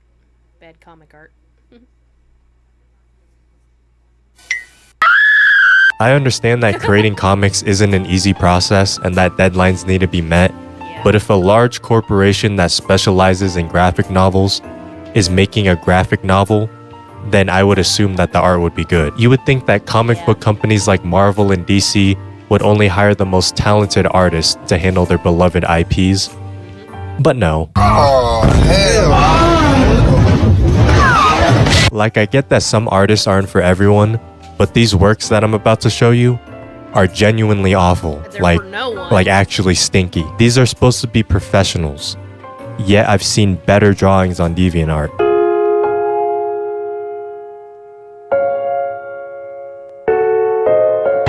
This is possibly the worst Wolverine art I've ever seen in my entire life. And that's saying something, because Wolverine is supposed to be a short, ugly, hairy midget.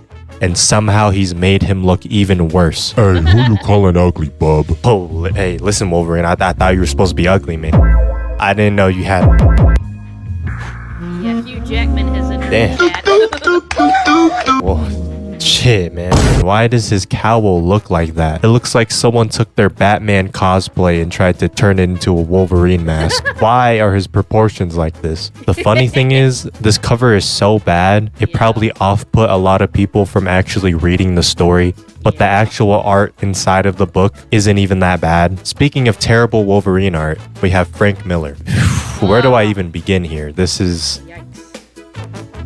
Oh my god, what the... Wolverine's barber asked him what he wanted, and bro said, let me get the X-Men. Bro wanted to be an X-Men so bad that he gave himself the X-Men hairline. Like, I know I said Wolverine was supposed to be ugly, but he genuinely looks like a caveman here. Like, he looks pre-evolved. And that's not the only time Wolverine has looked pre-evolved, because in this next panel we have here, he looks like a T-Rex. What the fuck, man? How did this get passed? How was this published? They really saw this and they just went with it. Like, I can just imagine this version of Wolverine trying to do a stealth takedown, and it ends up failing because they felt Wolverine's hot breath on their neck before he was able to reach his arms far enough to stab them. Where the fuck do you think you're going, Frank? We're not done with you. If you thought that art by Frank Miller was terrible, it just gets worse. What is that? Oh shit! What is that? I don't. This is quite possibly one of the worst covers I think ever. I don't think this will ever be topped. This is terrible. I'm just confused by the entirety of this. I don't understand. I don't understand the composition of it. I don't understand what it was trying to convey. I'm very confused. I don't know why they're facing butt to butt. The perspective here is weird because, if you're not paying attention, it kind of looks like they're midgets, but in actuality, they're bending their knees.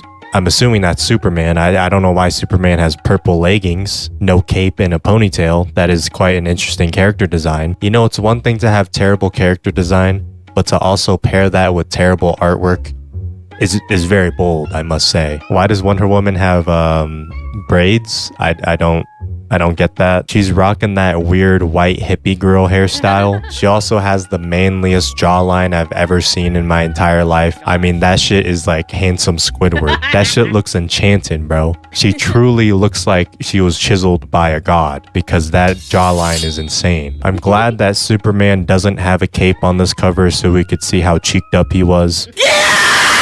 Speaking of cheeked up, we have Greg Land, who is a questionable comic book artist. Now, at first glance, you may think, this is pretty good. What's the problem here? Until you realize that this guy just traces and reuses the same shit. Like, this is literally the same thing 3 times. Oh, this is the tracer. Dude has also traced... He has actually traced meme images. How does he keep getting away with it? All of these faces are the same. I don't know why everyone looks the same. Bro, come on, bro. Like, and for some reason, this guy loves to trace porn. Yeah, he traces porn images. Now, Gwen, I don't think that's an acceptable expression to have after realizing Spider-Man has died. I mean, that just looks like you're busting a nut. Yeah, that's totally not a suspicious face to be making. Interesting pose she's hitting here. That I wonder what he traced that from. This Iron Man panel is actually atrocious. It literally is just... Yeah, there it is. The old man grabbing his heart meme. Yeah, that's what he traced that from. The straight rip of this fucking meme. That one. I don't understand why he chose that as a reference to trace. Like, why does Iron Man have teeth? This is genuinely the most cursed Iron Man panel. But hey, at least Greg Land can actually draw proportions correctly. Yeah. Unlike Rob Liefeld. I mean, what the fuck is this? I was wondering when Rob Liefeld was gonna be brought up. I'm sure a lot of people have seen this infamous picture of Captain America. How do you fuck up the proportions that badly? Have you never seen a human being before in your life? Super soldier program, more like super steroid program. Holy fucking shit, dude. Bro looks like he invented the bench press. I like how he has such a protruding chest and absolutely no lower bulge, insinuating that his nuts have shriveled up to dust because of his repeated steroid abuse. Nah, this dude genuinely cannot draw anatomy correctly. It's like he's allergic to it or something. Someone call a chiropractor. Nah, what, bro, what the? She's like 8 feet tall with just her legs alone. The arm to leg ratio is insane. If she ever needs to tie her shoes, she's cooked. He's also physically unable to draw feet for some reason. Oh no. Now let's take a look at some Spider-Man art. Everyone loves Spider-Man so much. I mean, he's like their best-selling property. Surely they wouldn't have a terrible artist make art. Fucking John Romita Jr. Oh no, not John Romita Jr. Yeah, I can't be too mad at Rob Liefeld because he did give us the icon that is Deadpool. So he gets a pass for that on my for me. God damn it. What is this, bro? Why? How are your legs making a U shape? I don't understand. What is going on here? It looks like he has no neck, like his head is just fused to his body. But if you thought this was acceptable, wait until I hit you with the Peter Parker face. Cause holy shit, this is so bad. Oh my, what the hell? God. What happened here? Please kill me now. My existence is pain. He didn't always used to be this bad at drawing. Cause look at this. Hey, that's pretty good. What the fuck happened, man? Did you fall on your head and lose your art abilities? Please, someone take away John Romita Jr.'s cooking privileges. What the hell is this Superman? He looks like he's speeding home because he has to take a fat shit. What the hell is that facial expression, bro? But if you thought that Peter Parker face was horrendous, let me introduce you to Humberto Ramos. Because like I said, fair enough, he looks like he's been beat on, so he's got some boo-boos, but I don't think your face swells up quite that much just from getting smacked around. Brother, why does he draw like this? Someone help Spider-Man. It looks like he's been stung by 5 million bees. You know, the artwork is good when the dude who's wearing a mask has the same facial proportions as the dude who's not wearing a mask. I mean, dear God, why are his eyes so tiny? And why is his face so inflated? Never let this guy draw faces ever again, because for some reason he can't draw faces unless it's a woman. And we're back at it with the terrible Wolverine art. He just can't catch a break. His neck is so long. Buddy is built like an uncircumcised penis. And if you wanted to see more horrifying faces, I present to you Zachary Baldus's artwork. And this is supposed to be magic. Yes, those are supposed to be the same character. This art style is so weird, like everyone is lanky and flat looking. But then he also drew this Kitty Pryde, which definitely looks a lot better. But also looks like she skips leg day like it's the plague. These comic book artists are about as consistent as Clay Thompson. Last but not least, we have Injustice Batman. I'll be crying if I look like that too, bro. That's fucked up what they be doing to y'all. He looks like he has Down syndrome. I mean, like, why does Catwoman look normal and he... Okay, in all fairness, I'm pretty sure, like, they got rushed on putting out these comics, so that's why it looks not great. Because, yeah, I don't think they were given time to, like, really, do it very good. So, that, yeah, I think that was why they were rushed on putting these out. You can't rush art, as the old looks like that. This shit was so bad, they had to republish it. And, you know, this looks way closer to what I imagine was envisioned. So I don't know who cooked over here, but they fucking burnt the kitchen. So yeah, that was some of the worst comic book art I have ever laid my eyes upon. I genuinely don't know how some of those were approved. Join my Discord if you haven't already, link in the description, and check out my second channel where I open Pokemon cards. Oh yeah, and follow me on Twitch. But yeah, I'll see you later.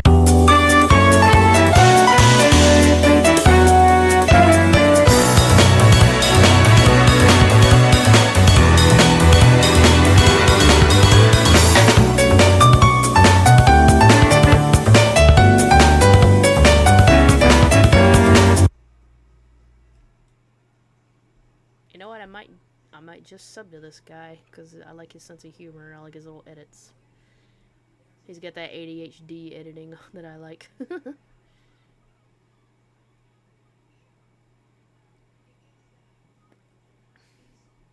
Hello?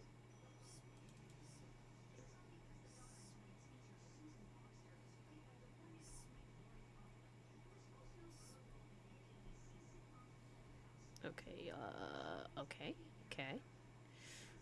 Let's see. Oh, excuse me.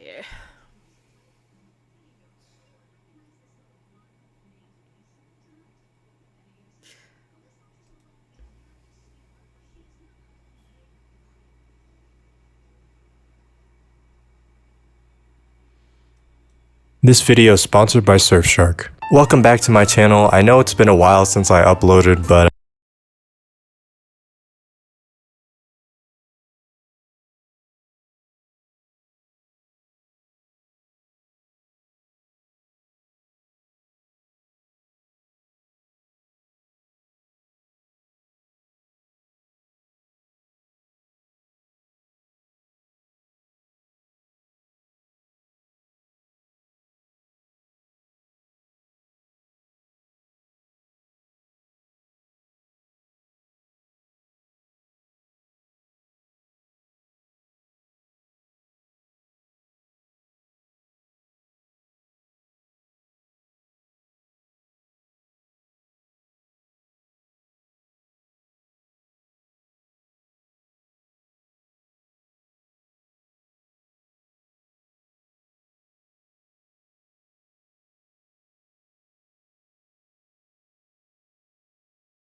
Life is pain! in today's video, we're going to be discussing the worst character deaths in fiction. Now, you would think with how beloved some of these characters are that they would give them some kind of cool death, right? No. Kicking off this list, we got everyone's favorite web-slinging, hash-slinging Who the fuck is this? Spider-Man. Now, you would think a guy who dodges bullets for a living wouldn't die to a gun, right? Where is that comic? That Spider-Man game cover. I want that edition.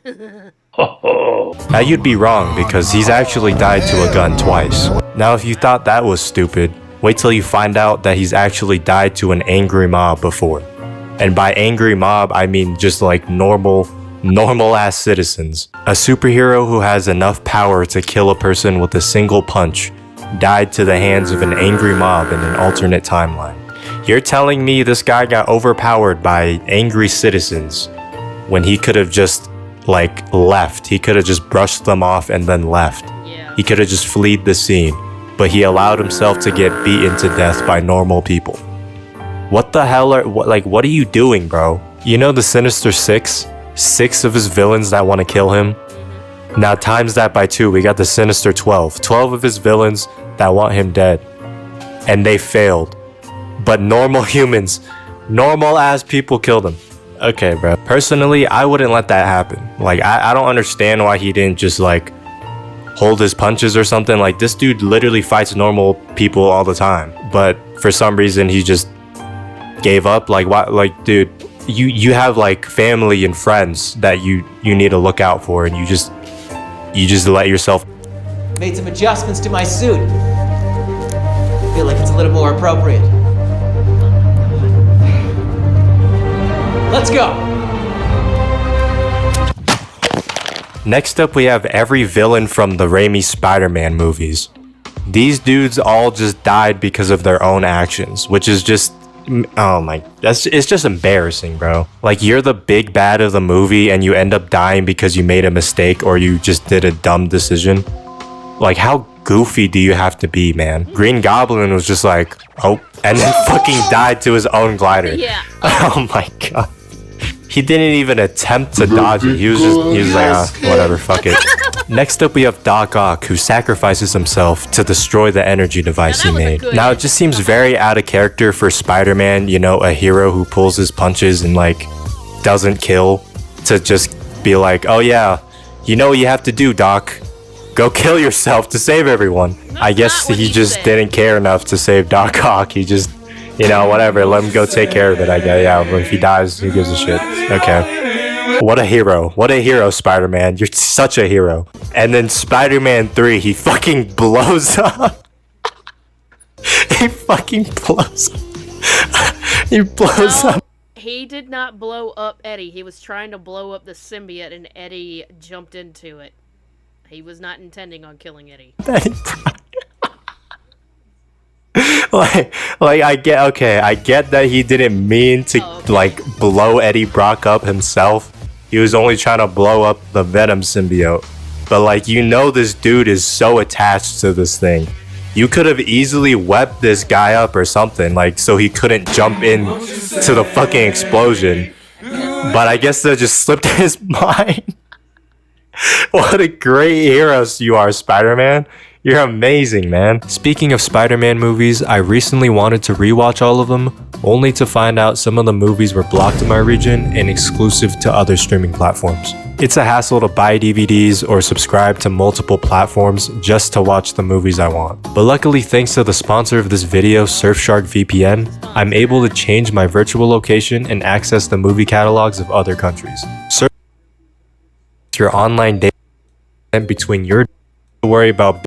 You can get 3 months is in the description, or you can scan the QR code on screen. There's a 30-day money-back guarantee, so there's no risk to try it out. The only thing at risk here is your data right now, because you don't have a Surfshark account. So I would probably get on that sooner than later. You know, 3 months free. That's pretty good. Now back to the video. Next up we have Nightwing, who is an extremely talented acrobat who was trained by Batman himself. Now, I would say the way he went out is actually worse than Spider-Man because he died to something that's not even a living being. He literally died to a fucking rock. Bruh. He got hit in the head by his own baton and fell on a rock. Is he trying to be Scissors right now? Like, how did a rock defeat you? And it's not like someone threw the rock at him. He literally just fell on it. Did he forget all his acrobatic training? Like, how did he just let himself fall on a rock and die? Bro, speaking of Batman, there's also some stupid deaths that's happened in alternate timelines, such as him dying to a zombie virus. Now, we already know that zombies exist in the DC universe. And you're telling me a dude who has contingency plans for literally every situation didn't prepare for a zombie apocalypse? Now, I don't even understand how a bite from a human even went through Batman's suit. Considering a human bite is not nearly as strong as like other animals, especially when you consider the fact that this dude has been like shot by bullets. Like he has like a fucking bulletproof suit, like Kevlar and shit. And you're telling me like human teeth went through his suit? Are you serious? I've seen this dude withstand shotgun blasts, but the moment a human bites his suit, it goes through. Like, bro. Did you decide to wear your paper suit that day? Like, what are you doing, Batman? And if you thought that was stupid, let's talk about the time where this dude died to a vampire version of Nightwing. There have been versions where this man has fought Dracula, the king of vampires, and you're telling me he loses to Vampire Nightwing? This man has canonically fought Superman multiple times and won, and you're telling me he loses to Vampire Nightwing? Oh my god, man. Next up we have Luke Skywalker and Obi-Wan Kenobi. Now you would think that these Jedi legends would have like a cool send-off. But no. Instead of being cool and dying in battle like a true warrior, they decided to just pull off a last-minute magician vanishing act and just, you know, just kill themselves basically. I'm sure everyone and their mom was disappointed when Star Wars 8 came out and Luke Skywalker pulled up to confront Kylo Ren. Like, damn, okay, shit is about to go down. They're about to have an epic lightsaber duel to the death. Those lasers didn't even touch him. Bro is like, okay, so he wasn't there to begin with. He was just projecting himself. And then he just killed, he's dead. Okay. Nice, yeah, that's really cool. Legendary Jedi Luke Skywalker, hero of the Rebel forces. Yeah, like I said, he's supposed to be, I mean, I'm not a huge into Star Wars, but I do know that Luke is supposed to be, like, he might even be better than Yoda. Like, he is the best, most powerful Jedi out there. Why did they have him die in such a dumb way? Just decided to disappear because he's like, you know what? They got it. Whatever. You gotta be fucking kidding me, dude. Bro just took a play out of Obi-Wan's book and just decided to disappear. Oh shit, Darth Vader and Obi-Wan about to get it on. They're about to have a fucking duel of fates right now. Nope, he just disappeared. Okay, alright, nice. Awesome. That's, you know, oh my, bro. I'm about to head out. Head ass boy, like, come on, man. Next up, we have the DC hero Captain Atom, who literally, like, this dude just exists to explode. He's a superhero who's made out of energy, and his skin is like a containment suit of sorts. So if that thing rips, he just fucking explodes. It's like a nuclear meltdown. Now my first question is, right, why the fuck do they even why do they employ this fucking guy on the Justice League in the first place? Like, why do they even have this guy around them? There are like I've looked it up. There's Reddit posts. There are 7 instances of this man exploding. Why? Like, why do you guys why? Stop fucking using this guy. Just, oh my god. Keep this guy away from everyone. Like, I get that he's a strong asset, but like, dude, if he's exploded 7 times, like, why do you want this guy on your team? Alright, guys. We got Cap. Oh, in Legends, yes, he tops Anakin and Yoda. But nah, he'll easily die in episode 8. Yeah, exactly! Captain Atom on the roster. Let's enforce some justice right now. And he just exploded. Okay. Who would have saw that one coming? Definitely not Batman. Because I guess Batman's contingency plans don't include zombies, vampires, or Captain Atom exploding. Again, thank you to the sponsor Surfshark. Link is in the description. As you guys know, sponsors help.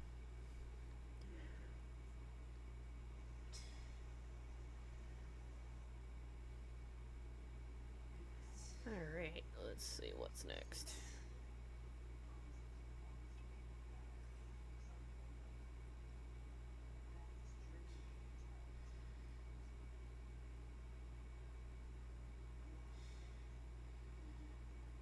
Villains with goofy powers? Yeah, let's do that one.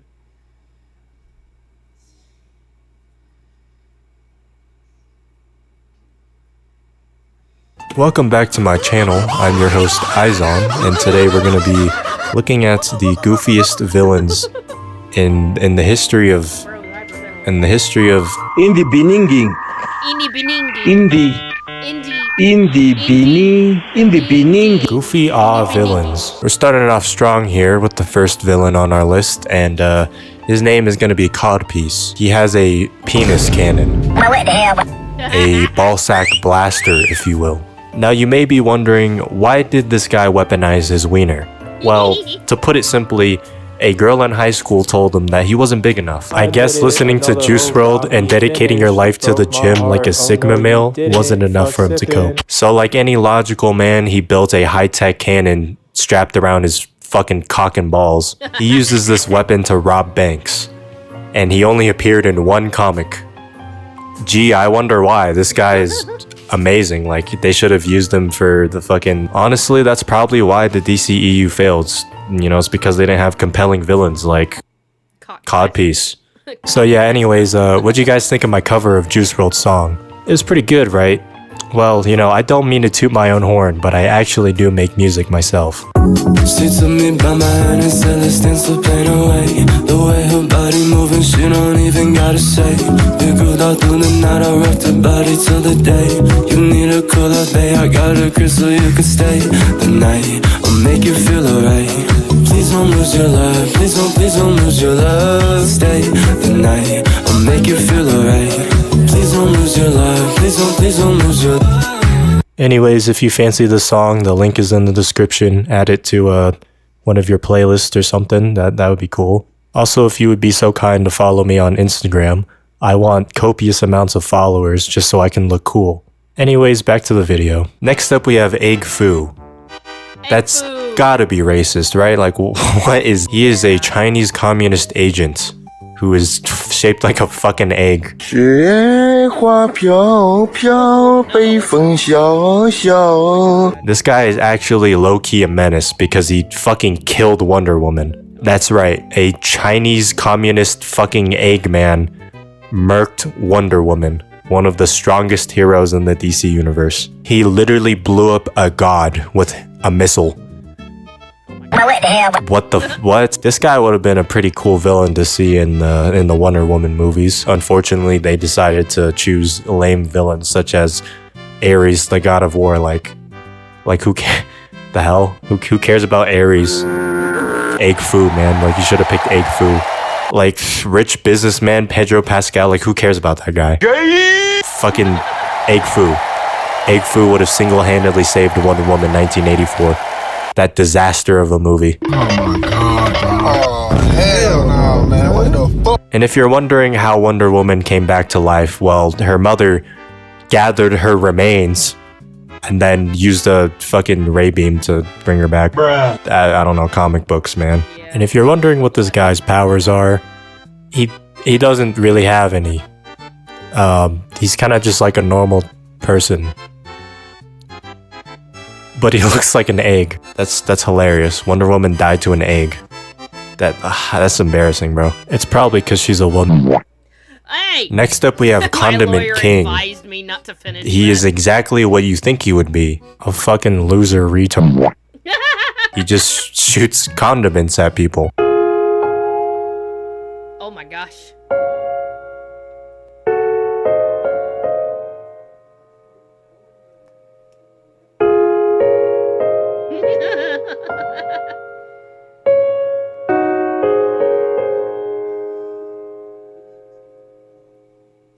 I need me an editor who can do oh my Yeah, so I guess if you have a deadly allergy to any hot dog condiments, this guy is your worst nightmare. If you can somehow miraculously get up close to this guy and dodge all of his condiment spraying, look out for his hot sauce packets because he uses those for close quarter combat. Polka Dot Man. Now, I will admit he was one of my favorite characters from the Suicide Squad, but his comic counterpart is, it's well, to put it lightly, his comic counterpart is The biggest piece of dog shit. instead of melting people with his polka dots, each polka dot on his suit is actually a different gadget, which is fucking stupid. Yeah, so basically he's like Inspector Gadget, except every gadget is a polka dot on his suit. Watch out for his red polka dots. Those are actually flying buzzsaws that he uses as projectiles. Kite Man. Now, I'm sure some of you might see this as slander, because there's actually a secret underground Kite Man fan base. But I'm gonna come out here with my hot take and say that Kite Man is stupid. He's like Batman because all his gadgets are kite-based, except he's lacking the hand-to-hand fighting skills and the detective intelligence. And he's also not a billionaire, so that's probably why he commits crime. Kite Man, hell yeah! You guys ever wonder how those girls with really long fingernails wipe? Well, Yeah. imagine if your power was like having eyeballs on your fingers. Then that just spawns the same conundrum. Like, how do you good thing there's not a supervillain that has a stupid ass power like having eyeballs on each of his fingertips. Oh god damn it. How do you how does he do anything actually? Like this, what the fuck? His fucking #1 weakness is a high five, bro. Like, how does he even do hand-to-hand combat? If he forms a fist, he's blind. He'd have to like hold out his other hand. It's just holy shit, big wheel. Can you guys guess what his powers are? That's right. He has super strength. Nah, I'm just kidding. This goober doesn't have super strength. He just has a big wheel. But what if rolling around in a wheel is not your style, you know? What if you'd rather walk to where you want to go with your own 2 feet? Well, I present to you Oh my goodness. Speaking of Yoga Gadget, Stiltman, or who, Inspector Gadget. I mean, his powers are pretty self-explanatory. My favorite Stiltman moment, hands down, has to be the time when he was murdered by the Punisher. But you know, what if you don't want to roll around in a big wheel and you don't want to walk everywhere? What if you'd rather jump? Well, I present to you Frogman, who has a frog suit and he jumps really high and stuff. He's so cool that they made an action figure of him. That's how you know you made it in the comic book world. Fortunately for you, if you're in the market for a Frogman figure, it's 50% off. So I guess they overestimated the Frogman hype, and now they are desperately trying to get rid of their stock. Good news though, it also comes with a piece to build a Stiltman figure, so you can have both of these comic Goliaths in your collection if you so wished. But what if you wanted to jump around but you didn't want to wear a giant frog suit? Well, you got Batroc the Leaper here, who as the name suggests, he leaps. He is like basically Assassin's Creed, minus the assassin part though. He only does the parkour. Yeah, you know, when we think of Captain America villains, Batroc's of course the number one everyone always thinks about. He's just like Red Skull, so cool. I mean, just look at his stereotypical French mustache. The only thing that could possibly make this guy any cooler is if he carried around a stale baguette to beat you with. I see that you made it to the end of the video, which must mean you enjoy my content. I'm happy to announce that I'm gonna start streaming. The schedule is still to be determined, but just make sure you have that bell notification turned on. When I have a schedule finalized, I'll make sure to post it on the community tab. I'm also happy to announce that I've opened up channel memberships. So if you enjoy the content and you want to support the channel, just click that join button. It only starts at $1.99 a month, and you unlock perks like a member badge next to your name that can be leveled up, as well as 4 emotes to use in my live streams. More emotes will be added as more members join. It's not required, but it definitely does help. So yeah, anyways, I just wanted to thank you guys for all the support, and hopefully I'll see you in one of my live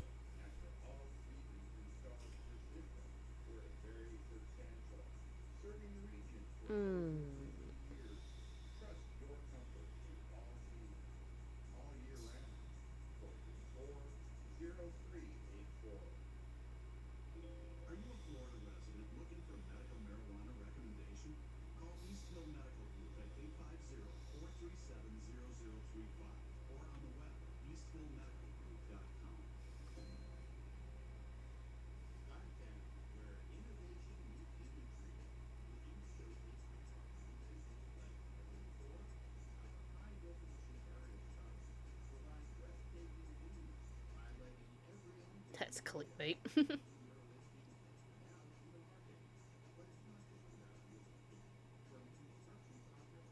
Why do people still live in Gotham City? In this economy, you can't afford to move.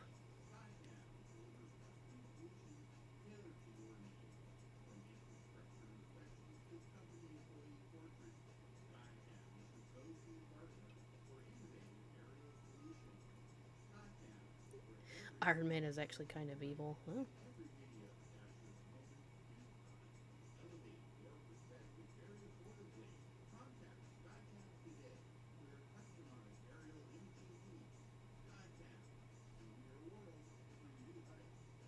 Okay.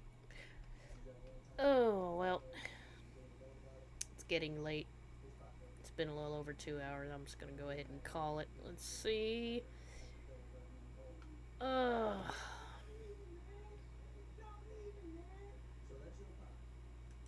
Alright, let's see if there's anybody we can raid.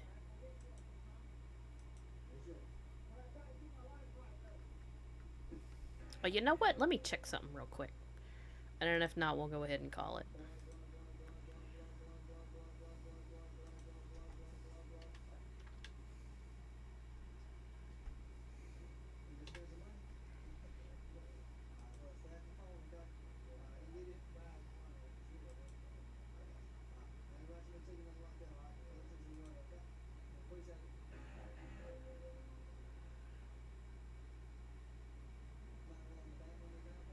Okay, no, not yet. Yeah, let's see here.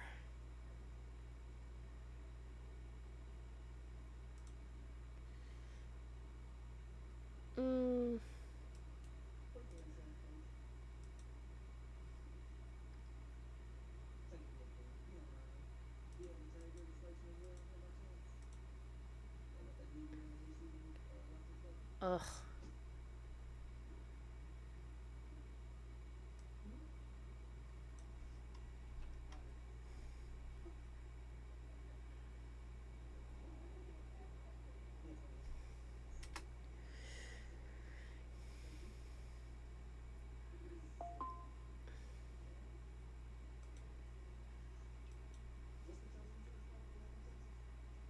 Okay, here we go. Who is live?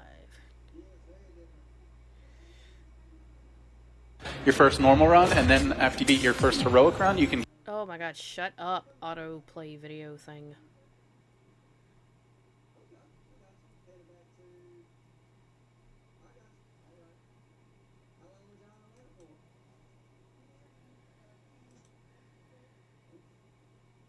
Oh, we can rate his Shuli. Alright. Yeah, we'll rate her.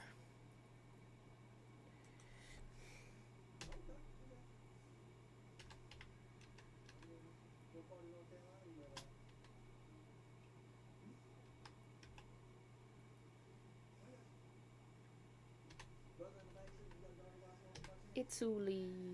I think it's how you say that. Alright.